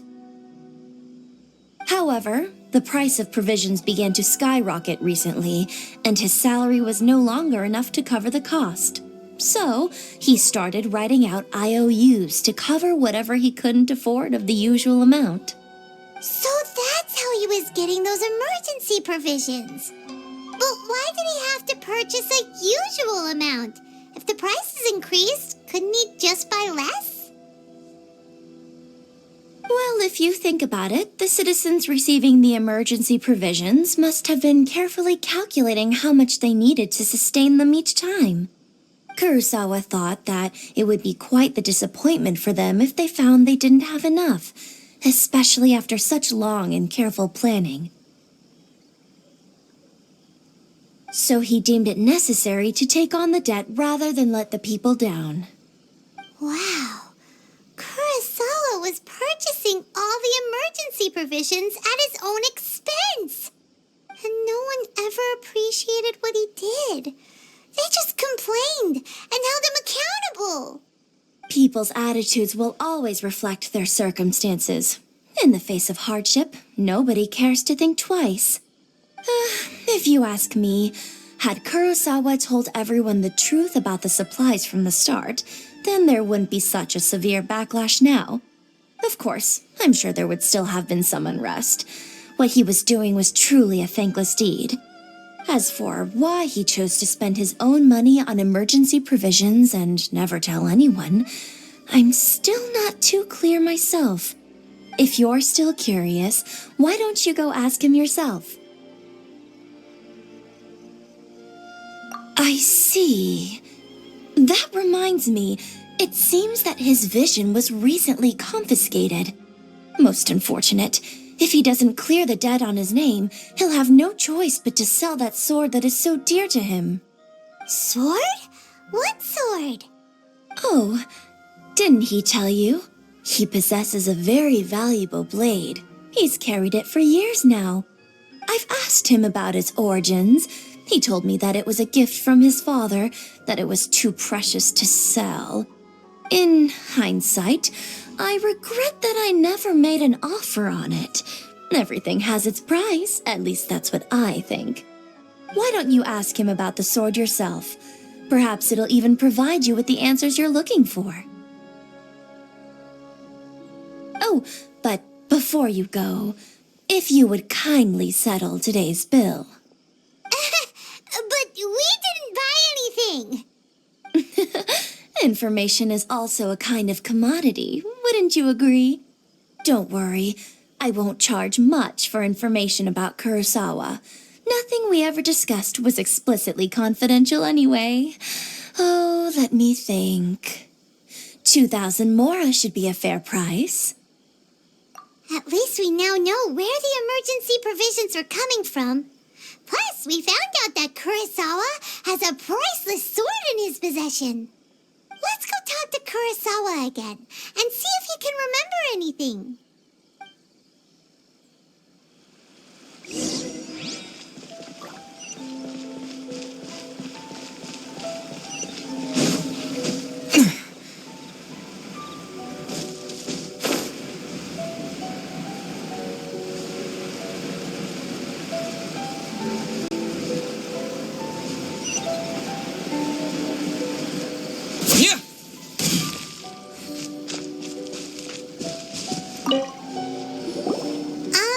What are you doing here all by yourself? Where did those other two go? I presented them with a choice. Either they left or I drew my sword. They left. It turned out to be a real time saver, actually. Perhaps I should start using it more often. Did you manage to track down the treasure hoarders? Everything I said was true, right? That just about sums it up. It turns out that you really were distributing emergency provisions, but they were all purchased at your own expense. Strange. Is that really the kind of person I was? I don't really have any such recollection. Even after all you've told me, I still don't remember anything. Why was I purchasing emergency provisions for everyone? And why would I put myself in such a difficult situation? I really don't understand. But I cannot deny that when I brandished my sword to scare those two away, I could sense that my body was somehow reluctant to do so. And this sword was once wielded by my father. I remember once when I was young, I wanted to sneak out with the blade and show it off to the kids next door. My father ended up catching me in the act and scolded me severely. What did he say? I can't seem to remember that either. It would seem that I forgot many important things when my vision was taken from me. So many memories gone. Forever. No matter how hard I try to remember, all I can remember now is my father telling me that this blade bore his life's creed. Before he passed away, he placed the sword in my hands and said to me, "With this sword, you should..." Hey, if you look carefully, there seems to be some words engraved on the hilt. Can you recognize the words? Virtue and justice? Somehow those two words seem to explain everything now. Taking on seemingly endless debts to make others happy. I guess that must have been my greatest ambition after all. But what use are virtue and justice? I purchased the provisions for those in need, and look how things ended up. The Tenryou Commission seized my vision, and the very people I was so desperately trying to help refused to understand me. And the irony of all of it is, I somehow still felt sorry when threatening them with my blade. I'm incapable of being a good person, yet I'm equally unable to be bad. I don't know what to do with myself. Yet another troubled soul. When we get the chance, let's speak to Thoma about Kurosawa's debt. The Yashiro Commission would surely help cover his expenses. In any case, we must never let him sell off that sword. Yeah, seems like losing all ambition is a terrible experience. Fortunately for us, you don't have a vision. Let's go find the next poor soul.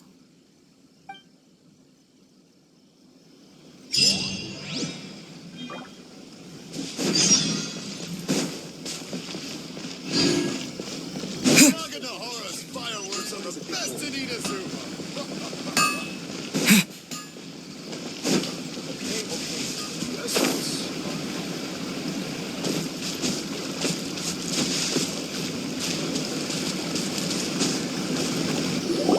The third person who had their vision taken is supposed to be a famous sword master around these parts. Hyman heard that he's the present-day master of Meikyo Shisui art. Sounds pretty impressive. This is his dojo. Luckily, there's some people around. Let's go talk to them. Nanako, don't worry. Sensei will be fine. Those thugs that challenged the dojo were strong, but he fought them all off in the end, didn't he? Maybe, but I'm still worried about him. Things have gotten dangerous before in the past, but it's never shaken him. This time, though... It's just because he's been possessed, that's all. Once the exorcism has taken place, he'll be right as rain in no time. Hey there! Did something happen? Who are you? I don't care whether you're trespassers or just here to harass us while Sensei is impaired.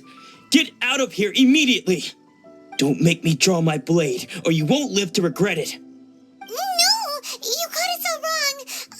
We just came here to... Disciples? Yep. We've heard all about the mighty master of Meikyo Shisui art. It's the whole reason we came all this way, to seek him out and ask him to train us. But then we got here and overheard you talking about how he got possessed or something? From the way you're dressed, it doesn't look like you're from around here. Please, accept my apologies. We've had so many people trying to cause us trouble recently that we're on high alert. You haven't arrived at the best of times, I'm afraid. Sensei got possessed recently, and he's still recovering. He's not able to take on any new disciples for the time being. I see you are earnest in your pursuit. Okay, how about this? My fellow disciple Nanako and I will explain Sensei's situation to you in a little more detail. Then you can decide whether to stay or to leave. Sensei's name is Domon, a name I'm sure you've already heard. Though self-taught, he mastered the art of the sword to a high level. He then proceeded to defeat many other prominent sword masters, never losing a single fight. He once said that his goal was to become the best sword master in the world. And so, even while training us, he continued to hone his own art. His fervor truly inspired us, and we trained hard, determined to keep up with him. But then... Not long ago, Sensei had his vision taken away, He hasn't been the same since. He says the strangest things over and over, and he refuses to let us train. Junya and I have discussed it, and we both think that he's been possessed by an evil spirit. So we've asked the shrine maidens from the Grand Narukami Shrine to perform an exorcism. But if I'm honest, I still have my doubts over whether he'll completely recover. The Grand Narukami Shrine? What's that? You haven't heard of it? It's the largest shrine on Narukami Island. The head shrine maiden is reputed to have very close ties with the almighty Shogun herself. Not that we'd have any means of involving the head shrine maiden, of course. But even one of the ordinary shrine maidens from the Grand Narukami Shrine would have clear power and authority to perform an exorcism. So don't worry, Nanako. Sensei is going to be just fine. The exorcism will take place this evening. You're both more than welcome to come and watch if you're interested. So, losing your vision can cause possession? Guess we should come back this evening and see for ourselves.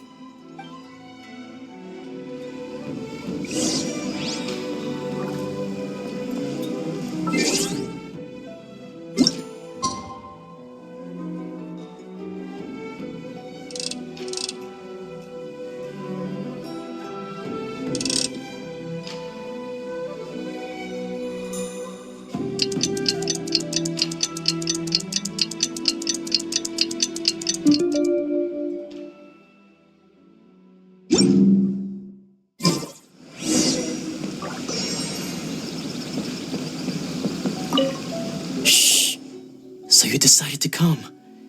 It's a good thing you didn't arrive any earlier. You would have had to witness Sensei in one of his fits of madness.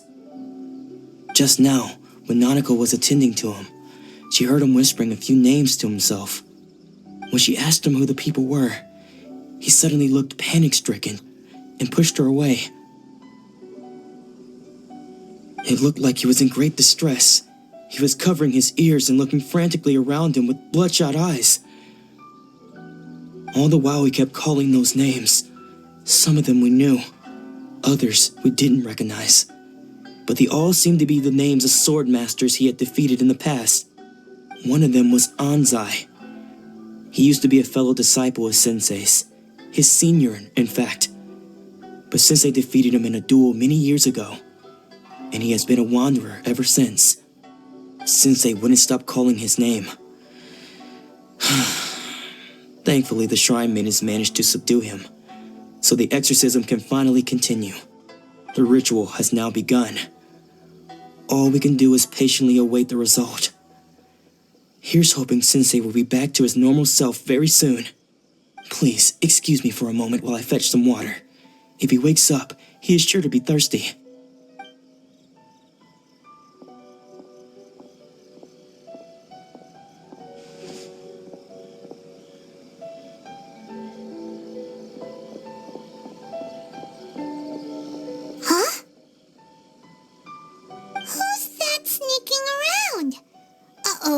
Could they be here to mess up the exorcism? We won't let them get away with it. Come on, let's go after them.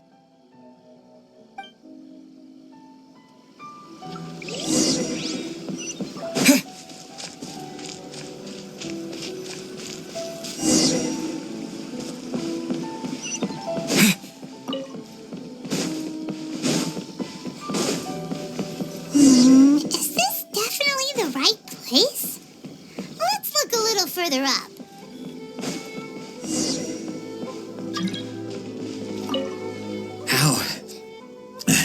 How did you catch up with me so quickly? Are you sure you're Domon's disciples? You move even quicker than he does. Unless, I guess it's been a few years. Maybe his skills have improved again. Excuse me? We're the ones asking the questions here. First off, who are you? And what are you doing sneaking around these parts? You seem like bad news, mister. Bad news? I'll have you know I trained side by side with Domon back in the day, long before you ever showed up. I don't care to talk about that time anymore. But if you must know, I am Domon's senior. His senior? Wait, that means you must be...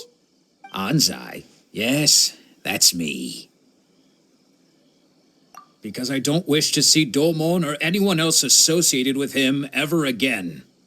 When we were young, we trained under the same swordmaster, studying Make-Yoshi Sui art together. I had begun training 5 years before him, and everyone looked up to me as a steady and dependable older disciple. Practitioners of Make-Yoshi Sui art seek to achieve stillness of mind, freedom from all agitation. So the majority of disciples are indifferent to rank and reward. I was no exception. But Domon was different. The first thing he did when he joined was go straight to our sensei and ask him, with a beaming smile on his face, how to become the best in the world. Sensei scolded him and told him that the art of the sword should not be used for such vain ends. Sensei said that coveting the title of the best swordmaster, barely days into his training, showed that he had a fickle mind, and that this would impede him from ever mastering the blade. I thought so too at the time, but Domon began making swift progress in his training and even started catching up with me. Only then did I realize that it was Domon who had long since freed his mind from all agitation. He was consumed by his singular desire to become the best in the world. He sought nothing less than perfection in the art of the sword, and nothing could deter him from this goal, no matter what stood in his way. Sure sounds like he meant business. So how come you don't want to ever see him again? Because until he arrived, I was convinced that I would succeed our sensei as the master of Make-Yoshi Sui art. Of all the disciples, I was the most gifted. I had trained the longest. Everyone had high expectations for me. Domon's arrival changed everything. When we sparred, I lost not just the match, but my pride and my status too. I fled the dojo that day and never looked back. Later, I heard that he sparred with Sensei too. Sensei was advanced in years by then, and unfortunately that match used up every last ounce of energy in his body. After that, I wanted nothing further to do with him. Deep down, though, I still respected his mastery of the blade and his commitment to the art of the sword. So, when I heard rumors that he had lost his mind, my first reaction was to dismiss them as false. How could he, of all people, have lost his mind? His mind was the sharpest of them all. He had practiced Make-Yoshi Sui art to perfection. I decided to quietly come and see if it were true. Then, to my complete astonishment, I heard him call my name. I thought mine was a name he had long since forgotten. So you see, I came here not to cause him any harm. I just wanted to see for myself. Okay, you've heard my story. You should get back now. The exorcism is probably finishing. Seems like we got it wrong this time. He wasn't here to mess up the exorcism at all. Still, Paimon's not sure we should bring him back with us. Let's go see how the exorcism's coming along.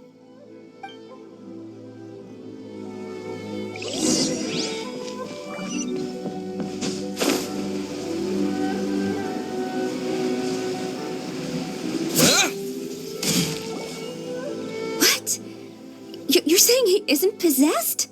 Does that mean he's just lost his mind? But how is that possible? No, I refuse to believe it. Something's clearly wrong. Nanako, please, try not to get agitated. I am sorry. With what powers I have, I can find no sign of any malignant spirit having possessed Domon. But spirits may take a myriad of forms in this world, many of which I cannot claim to have witnessed myself. Thus, I dare not rule out possession with complete certainty. And all is certainly not lost, For I received word not long ago that Lady Yai has taken an interest in your sensei's case. Lady Yai? Is that the same Lady Yai that I think you mean? The head shrine maiden of the Grand Narukami Shrine? That's wonderful news! Then Sensei will be sure to recover. Correct. Lady Yai is most knowledgeable indeed, and has abundant experience in the exorcism of evil spirits and aversion of great calamities. I am unable to say for certain whether an evil spirit has possessed your sensei, but Lady Yai can give a conclusive verdict. Excuse me, Miss Inagi, but I must ask, should we prepare a greeting gift for Lady Yai? That won't be necessary. All that is required of you is your timely arrival at the Grand Narukami Shrine. Lady Yai does not like to be kept waiting. I must leave now, but we will meet soon at the shrine. I wish Domon a full and speedy recovery. Who'd have thought Lady Yai herself would have taken notice of our sensei's case? Do you mean to say that Sensei isn't renowned enough to deserve Lady Yai's attention? No, that's not what I meant at all. You misunderstand me. I just mean this is Lady Yai, the head shrine maiden. She has direct and close contact with the almighty Shogun herself. Anyway, you should join us too, tomorrow. Given that you've traveled all this way just to meet our sensei, we, the disciples of Meikyo Shisui Art, will do our best to help you. Sure! After all, everyone seems pretty excited about Lady Yai. We're curious to meet her too. Who knows? Maybe we'll be able to find out a thing or two about the Raiden Shogun from her.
Is this an answer from this world?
wonder Junyo is so excited. She has a really striking presence. Also, is it just Paimon? Or did she look right at us just now? It was probably nothing. It's not like she's ever seen us before. Keep away. Keep away from me. I gave up the art of the sword. Please, let me go, I beg you. As you can see, Lady Yai, Domon has persisted in this state for some time now. He appears to see those who have lost to him in duels past, gathered all around him to persecute him. Lady Yai, it must be a possession, right? This is nothing like him at all. In the past, no matter what came his way, he would always face it with a confident smile. I'm sorry.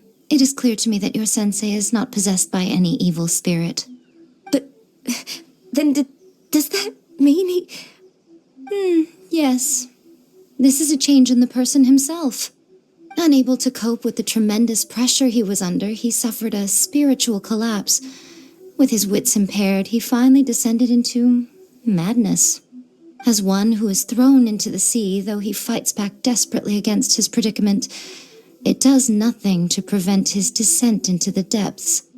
As for what has triggered this change, I believe it must be the loss of his vision. For to be stripped of one's vision is to be stripped of one's ambition. Stripped of his ambition?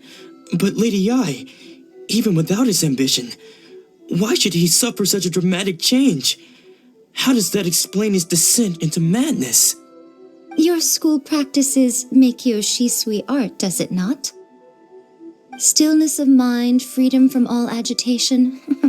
What a fine notion that would be if any in this world could ever hope to achieve it. There was once one who claimed to be indifferent to rank and reward, and who fled enraged when defeated by his junior. And then there was an aged swordmaster who was aggrieved enough that he crossed blades with a disciple he himself had taught. Then, what of the one who crossed blades with his own sensei and beloved fellow disciple, and defeated them both? Can one truly remain unagitated, of still mind in moments such as these? Lady I'm not sure I understand. The path of the sword master is filled with twists and turns. It is no small undertaking to pursue the position of greatest sword master in the world. It requires one to take their sword firmly in both hands and cut down the hopes and dreams of others, even those of one's closest companions. Only a deep commitment to his ambition to become the best made it possible for him to rise above the pain of these encounters, to focus on the way ahead. When that ambition disappeared, he began to doubt himself. As he battled his growing anxiety, he slowly descended into the state you see him in now. Much like a certain fatally flawed friend of mine. Poor sensei. To think he's been suffering so greatly. I'm sorry. It's all my fault. Father, Sensei, Ansai. That's enough. Huh? Isn't that Ansai? Where did he come from? Did he follow us the whole way here? Ansai, why are there two of you? Is that you or a ghost? You're here for revenge, aren't you? I knew it would come. I never should have. You're right to assume that my feelings towards you are far from kindly. But I didn't come here to settle a score. It's been so long now that I made peace with it years ago. You did nothing wrong that day. I couldn't face the humiliation. That's why I ran. I don't think most of the people you beat along the way would hold it against you. On the contrary, when you cut our ambitions short, we entrusted them to you in the hopes that they might carry you further. Now I know that we can't place our hopes in you any longer, since you've been stripped of your ambitions too. But that is no reason to strip them of theirs. Follow the way of the sword all the way to the highest peak. You taught them that, didn't you? But what if one day, the same thing happens to them? I put everything I had into trying to become the best. But what if it was all a huge mistake right from the start?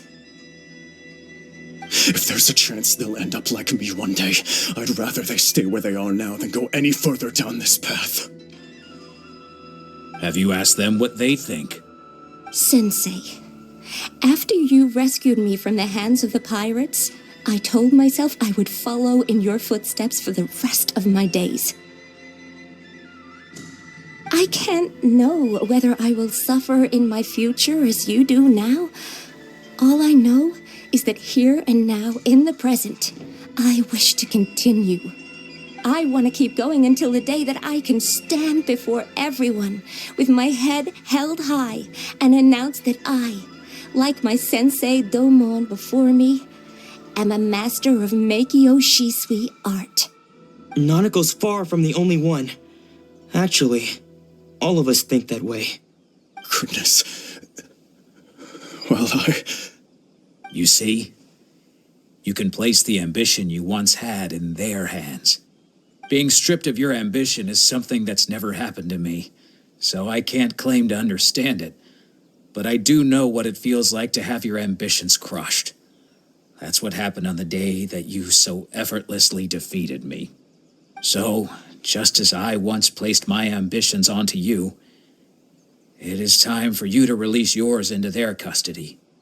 You are not in the same position that I was. When I left, I had nothing to my name. But you have a great number of worthy disciples. I understand. I'm sorry to have made you worry for me and for the state of Meikyo Shisui art. I no longer have the resolve to become the best in the world. The emptiness and suffering inside of me will not abate, so I cannot hope to still my mind and be free of agitation.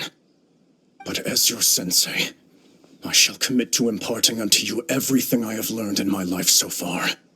This is my promise. And I humbly ask Anzai, my senior, to hold me to my word. You can count on that. I'd be checking in on you occasionally anyway, just to make sure you hadn't lost your mind again. But I am now used to the life of a wanderer. I do not belong in the dojo anymore, so I will simply stop by once in a while to make sure you aren't cutting any corners with them. Well, don't just stand there staring at me. Say thank you to Lady Yai and then get yourself back home.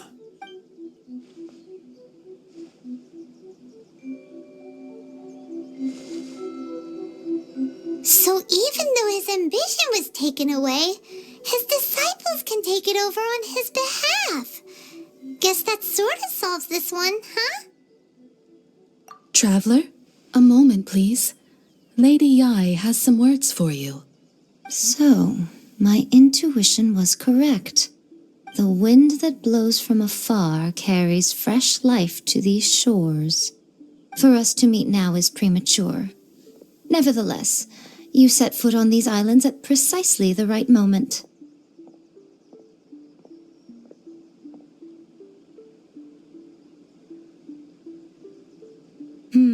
I have high hopes for you, child. Don't disappoint me.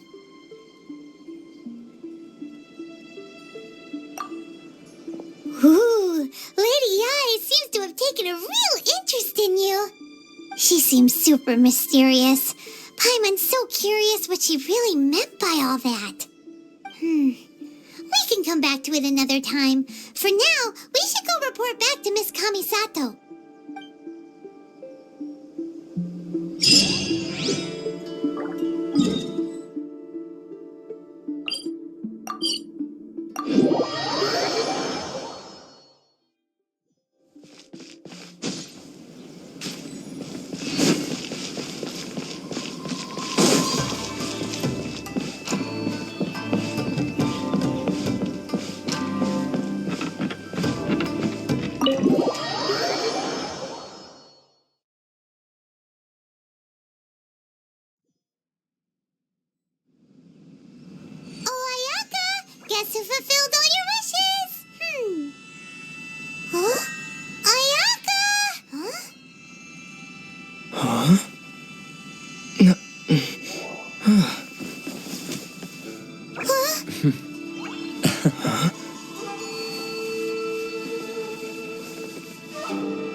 is a pleasure to finally meet you both face to face. I have heard all about how you helped our 3 friends. My sincerest thanks to you. Yeah, short of getting them their visions back, it seems like there's no way to really help them. Ayaka, how come this time you get to come out and meet us in person? Because now that you have done the 3 things I asked of you, I consider you to be my friends. As you will observe, I dispense with the screen for Thoma also. Ooh, wait a second. But isn't Thoma your, servant? Paimon's happy to help and all, but Paimon sure as heck did not sign up to be a servant. Oh, Paimon, you are most entertaining. Thoma is first and foremost my friend, and was so before he ever became my attendant. Oh, okay then. Ayaka, you seem pretty different out in the open compared to how you are behind the screen. Alright, we can be friends. Thank you both kindly. Back to the matter at hand. You have now witnessed the pain of those deprived of their visions. What are your feelings on what you have seen?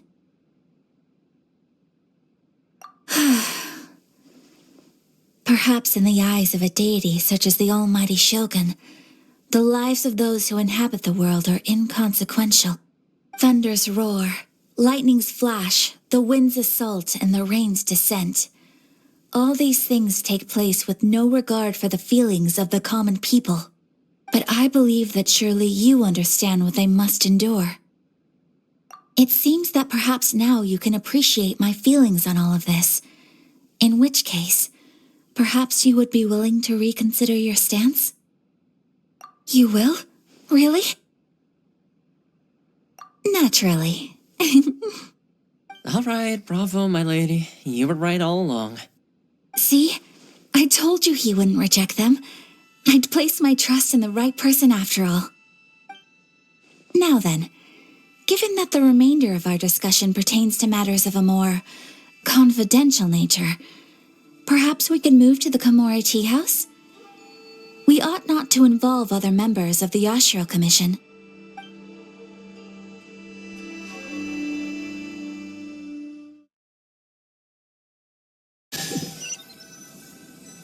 Well, here we are again. Please continue without me. I'll keep watch.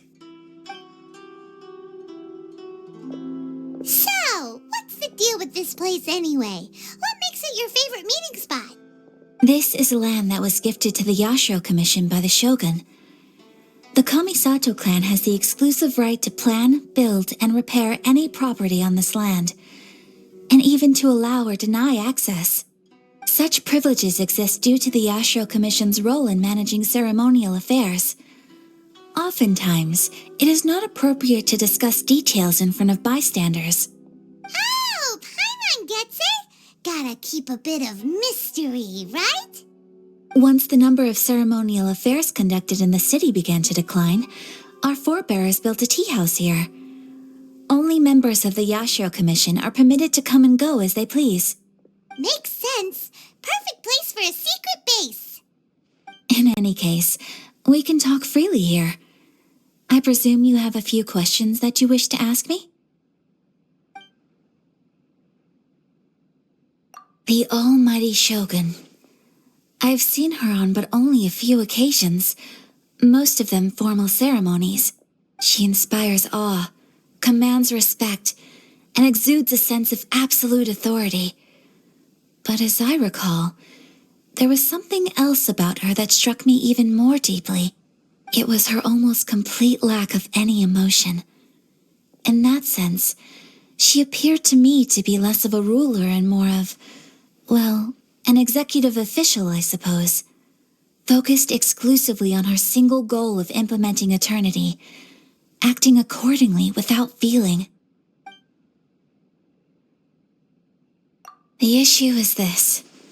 For the vast majority of people, the Vision Hunt Decree is something that has no implications whatsoever. After all, it is but a tiny minority of people who receive visions. Moreover, it is not unknown for visions to spark jealousy in others. Because of this, the attitude of most people towards the Vision Hunt Decree is one of indifference. How can they be like that? Paimon's getting mad. Nevertheless, in addition to us, there is also the resistance on Watatsumi Island. Resistance? You mean like an army fighting against the decree? Yes. Many who have lost or fear losing their visions have rallied together under Sangonomiya on Watatsumi Island to form a resistance group. To say a little more about Sangonomiya, historically, there has always been some conflict between them and the shogunate of Narukami Island due to their different belief systems. But I do wonder whether there may be some other agenda behind their resistance movement, beyond merely fighting the Vision Hunt Decree. Of course, we have tried on numerous occasions. Unfortunately, each time a proposal to repeal the decree arrives at Tenshukaku, it is promptly vetoed by both the Tenryou Commission and the Kanjou Commission, and subsequently scrapped. They invariably adopt a stance of unconditional support for the shogun's decisions. They have no interest in discussing anything. It almost makes one wonder whether they had a hand in the shogun's sudden decision to issue the Vision Hunt Decree. Ooh, Paimon has a question though. Oh? What would you like to know, Paimon? Have you got a plan yet to fight the Vision Hunt Decree? To be honest, we do not. What? Please, do not forget that challenging the Vision Hunt Decree is tantamount to challenging a deity. Coming to terms with that is already a difficult step to take. So what are we gonna do? Well, for the moment, all we can do is try and reduce the harm that is being caused by this decree. For example, by providing vision bearers with safe refuge, or manufacturing counterfeit visions for them as a contingency measure. You're telling Paimon that there are people out there who can make fake visions? Don't underestimate the talents of the craftspeople in Hanamizaka. To the naked eye, their counterfeits are indistinguishable from the genuine article. The problem we are facing right now is that Master Masakatsu, who was providing us with counterfeit visions, has recently been arrested by the Tenryou Commission. Darn! So they found out about it? Ugh. Yes. We knew it was not a long-term solution, and that it was only a matter of time before it would be exposed. But we cannot simply abandon Master Masakatsu. Exactly. I feel the same way. But given mine and Thoma's identities as part of the Yashiro Commission, breaking him out of prison would risk dragging down the reputation of the entire Kamisato clan should we be caught. That would only serve to cast suspicion on any future activity we might seek to attempt. By no means do we intend to place the burden of such a task on your shoulders alone. When you are ready, go to Hanamizaka and look for a fireworks shop run by the Naganohara family. There, you will find someone who can help you.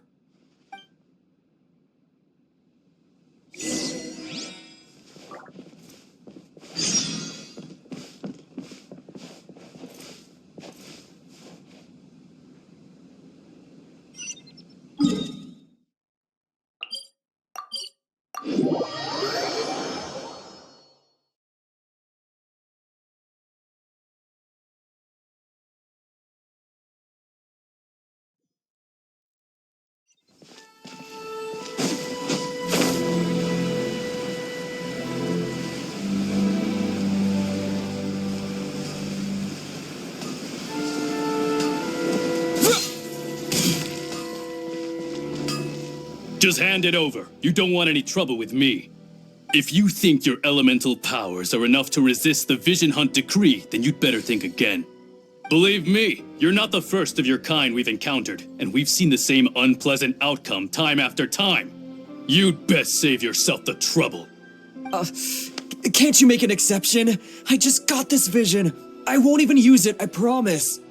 So this is the Vision Hunt Decree in action, huh? We can't just sit around and watch things unfold, can we? Psst.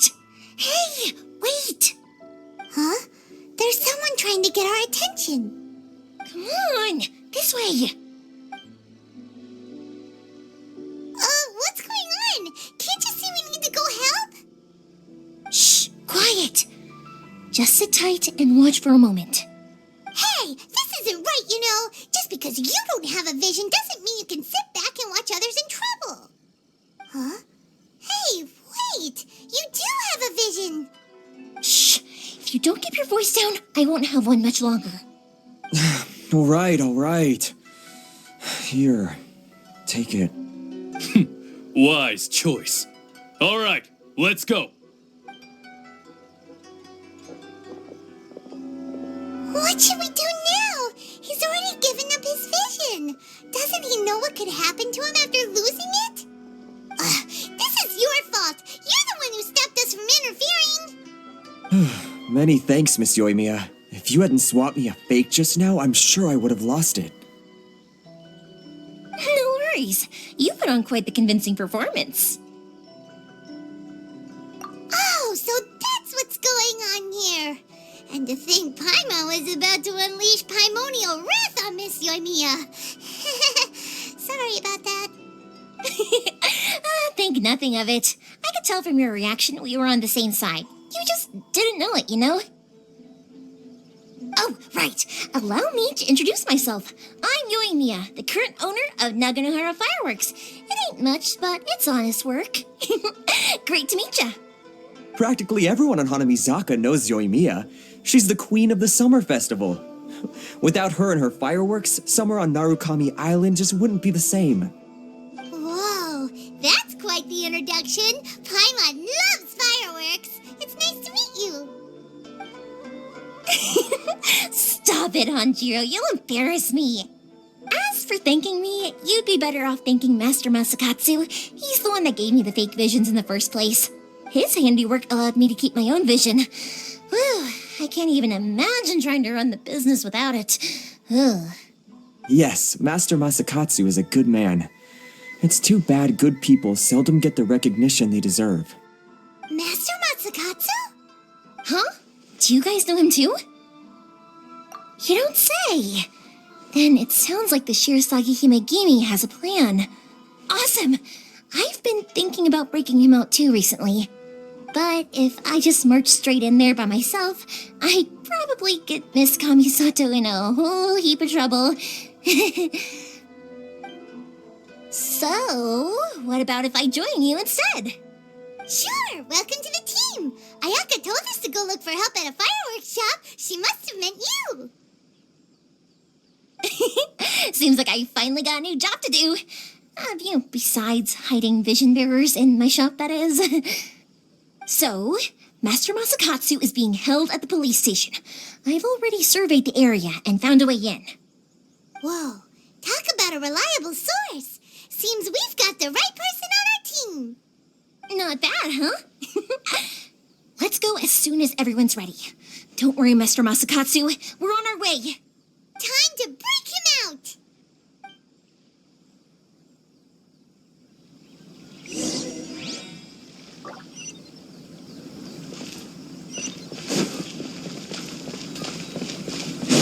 Okay. Unrelenting patience and willpower.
imagined.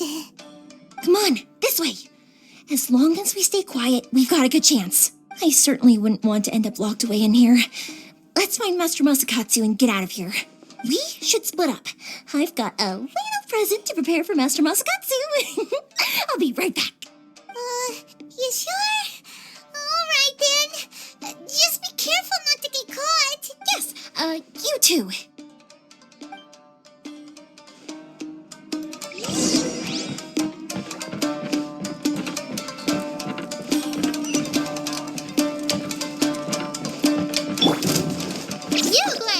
Let the show begin.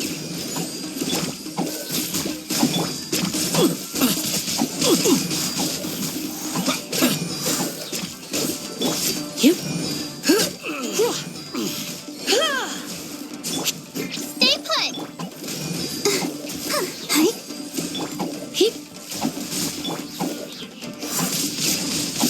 Wind blade! I must withdraw.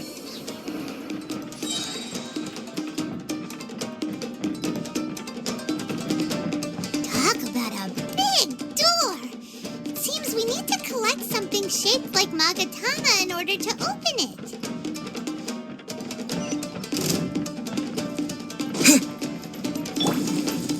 Show me what you've got! Hey, go away!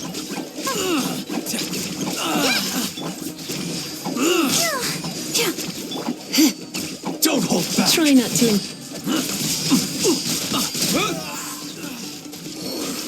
With the wind!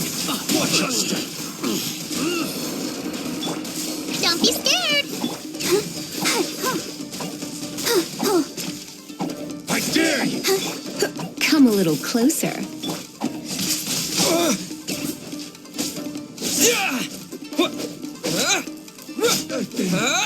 Bested.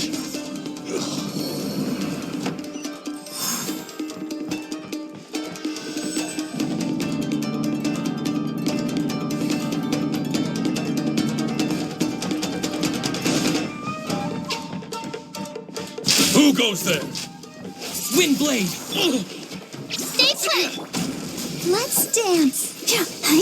You're in for a little shock. I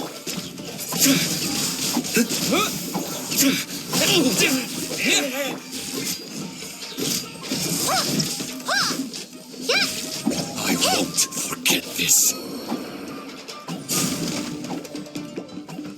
This wall looks a bit odd. Maybe there's some special trick to it. These guys seem a lot tougher than usual. Paimon wonders if that armor over there has anything to do with the source of their strength. Windblade!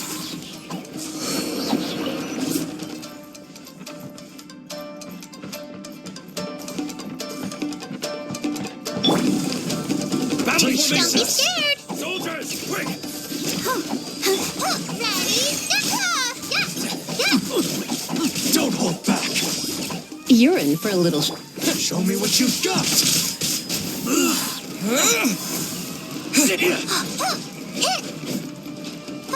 Uglade, you're up! Let's dance. Watch your step! Allow me to strike first! Take this! I dare you! Quick!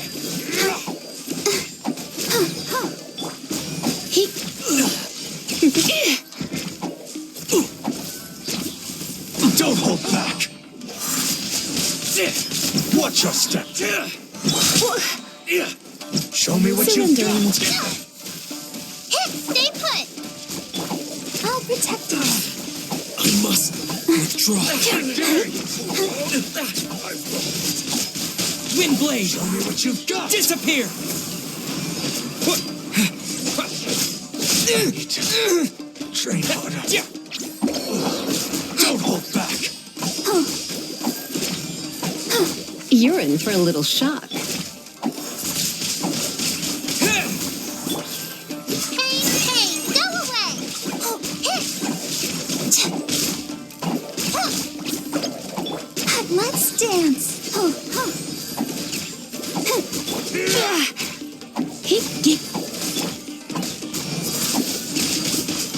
blade!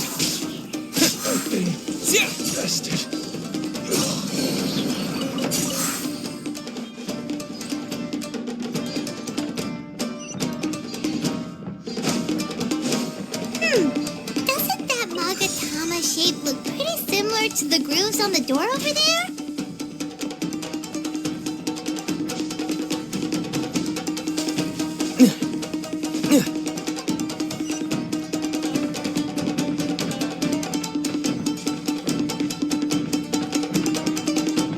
Teach me a lesson. Show me what you've got.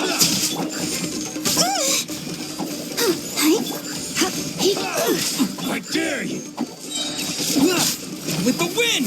Don't hold back. Allow me. I strike first. You, Blade, you're up! Come a little closer. Wind blade! Watch your step.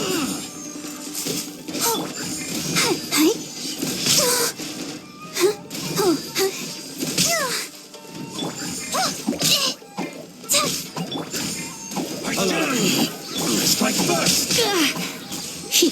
Show me what you've got.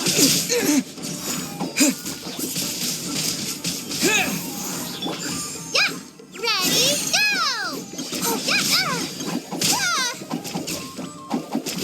Don't hold back.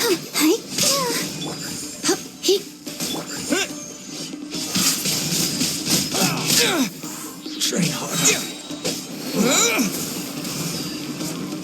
I've been bested.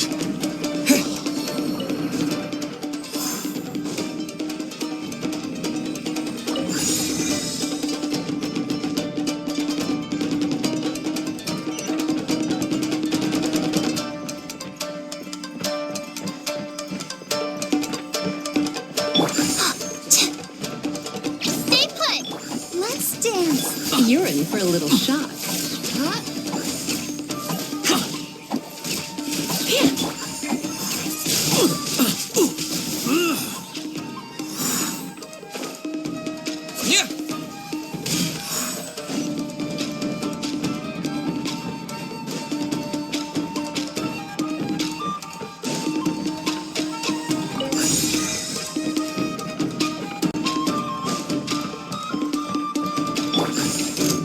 Don't be scared! I'll protect us. Come a little closer. Wind blade!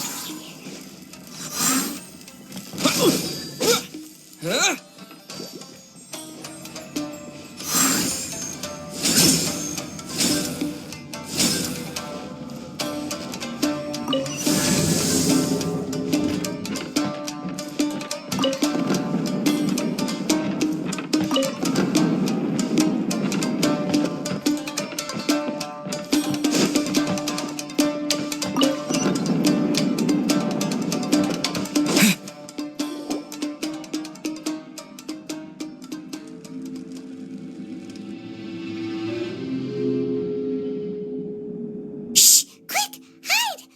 Look over there. That must be Master Masakatsu. Did you really think that little trick of yours could fool us? Locking you up was just the beginning. No. Oh no! Those Tenryou Commission brutes are torturing him! If we don't come up with a way to break him out fast, then... Huh? Yoimiya, when did you get back here? I can't bear to watch. If anything happens to Master Masakatsu, our whole plan will have been for nothing. Hey, you there! What are you doing? Ma'am. We were just teaching him a little lesson, that's all. Huh? Who's that? That's Kujo Sara, adopted daughter of the Kujo clan of the Tenryou Commission. She's also a general in the Shogun's army. What's she doing here? Make way, let me have a look at him.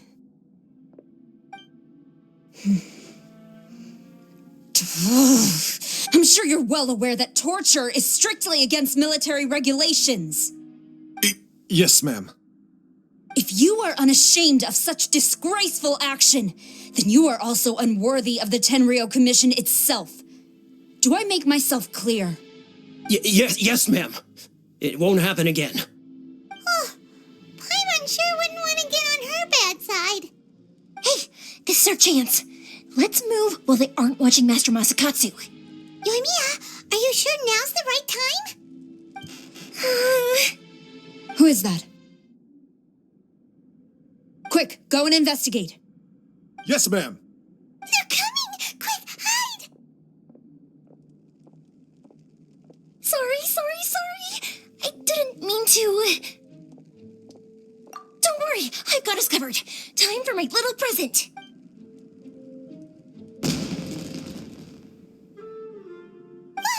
Fireworks! Huh? Was that an explosion? It sounded like fireworks. Quick, let's hurry!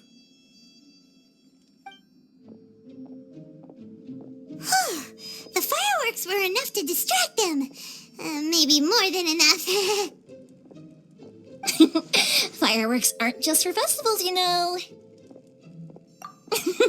I was particularly proud of this batch. I decided to.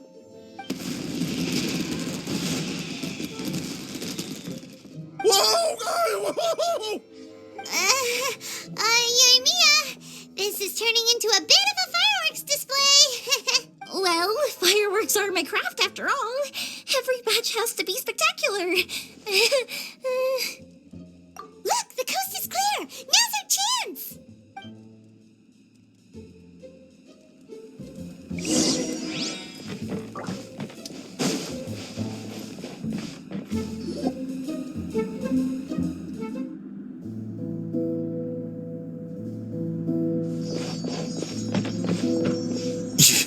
Euthymia, is that you? Master Masakatsu! Sorry we took so long. Oh, those awful guards. Come on, we've got no time to lose. They could be back any minute.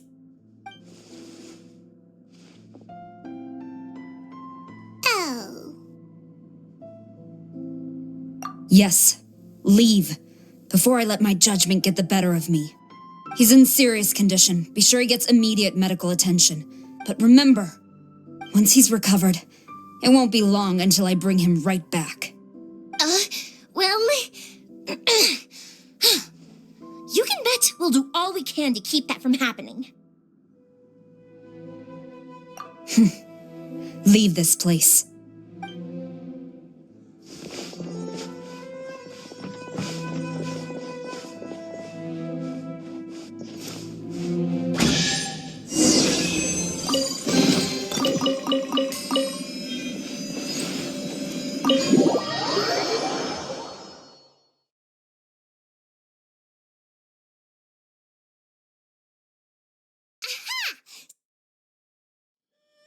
Phew, we're finally out of that creepy place.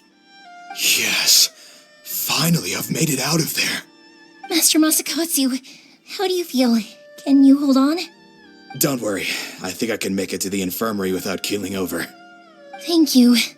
All of you. I'll take him to get treated. I'll treat you to a round of drinks once this is all over. Don't worry about us. Just take care of Master Masakatsu.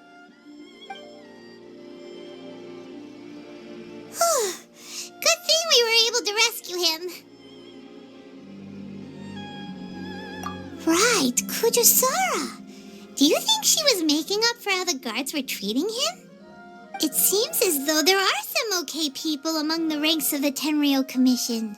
Though Paimon would never agree with their actions in the Vision Hunt Decree, of course. How about we go tell Ayaka and the others the good news?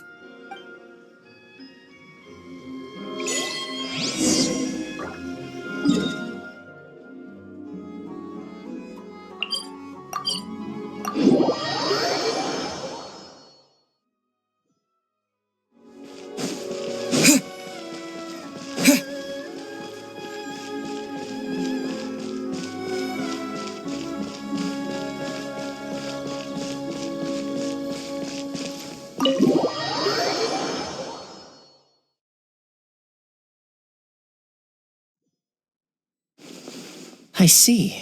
So Kujo Sara stayed her hand. It would appear she still has some honor to her. I wonder if we should try establishing contact with her. Perhaps we could coax out some information. Unlikely. Don't forget, Kujo Sara is also carrying out the Vision Hunt Decree. She obeys the orders of the Raiden Shogun without question. In her eyes, Master Masakatsu is of no threat to the decree. This is why she was so willing to allow his escape. If our true motives were ever divulged, she would act against us without a second thought. True, though if you ask me, Master Masakatsu's release is an unexpected blessing. We are now one step closer to victory, and we couldn't have done it without Euthymia and the Traveler. You're turning out to be even more reliable than we expected. Don't mention it. Indeed.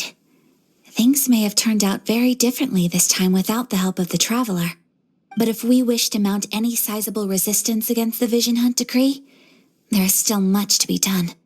It is time we make ready our next set of plans. There's no need to rush, my lady. Things seem to have taken a turn for the better, at least. Not only have we rescued Master Masakatsu, but our list of allies appears to be growing. Yes, which reminds me. The Tenryou Commission seems to be making preparations for a celebration. They call it a ceremony of sorts.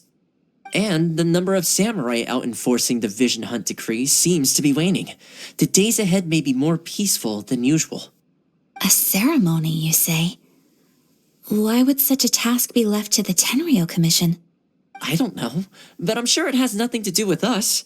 Anyway, with the Tenryou Commission busy with preparations, we should have a little more breathing room than usual. You do present a good point. Being in a constant state of alert will only tire us further. Perhaps a period of rest is in order. Thoma, what would you suggest? I'd say a celebratory feast is in order. Might I suggest an evening of hot pot together? Funny enough, I learned a new hot pot game recently. I'm sure you'll find it quite amusing. A hot pot game? What's that?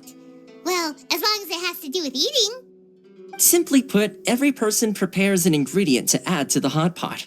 Once the meal begins, we add all the ingredients together. Then we take it in turns to close our eyes, pick an ingredient out of the pot, taste it, and guess whose ingredient it was. Anyone who guesses correctly can go again, and whoever finishes the meal with the most points is declared the winner. Tradition even has it that the winner receives blessings from the god of hot pot. Don't you think it sounds like fun? I've been wanting to give it a try. In fact, I've already got my ingredients prepared. You really do want to play, huh? Well, sounds like we've got our work cut out for us. Time to gather some ingredients. But what should we choose?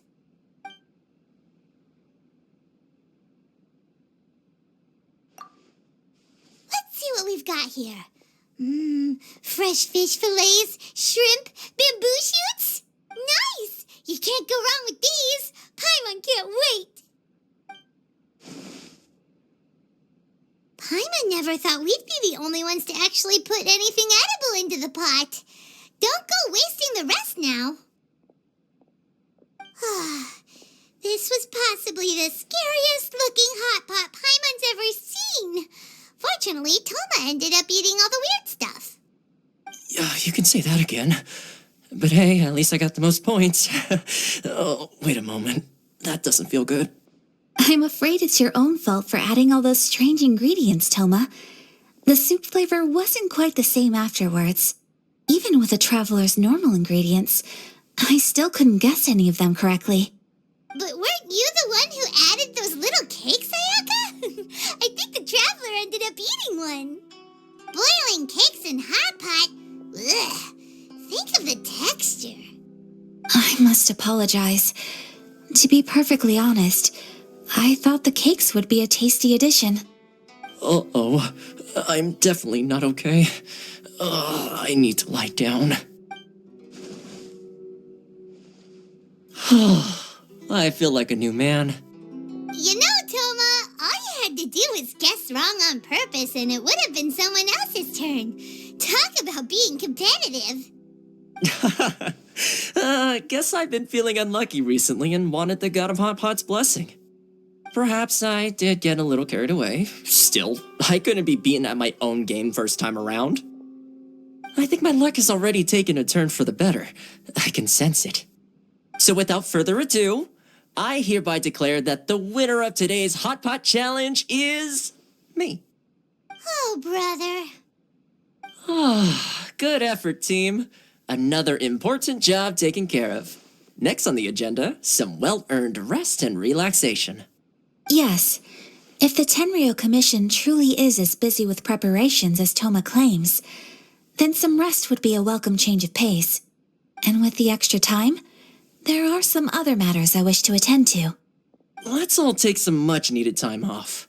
After a few days' rest, we'll reconvene at the Komori Tea House and discuss our next operation. Downtime is hard to come by these days, so be sure to make the most of it. I'll tidy things up here and start thinking about our ingredients for our next round. There's gonna be a sequel? Sure, why not? We should play again now that everyone knows the rules. I'll see you all later. Bye, Thoma! Seems we won't need to be visiting the Komori Tea House for a while. Why don't we go explore some other places?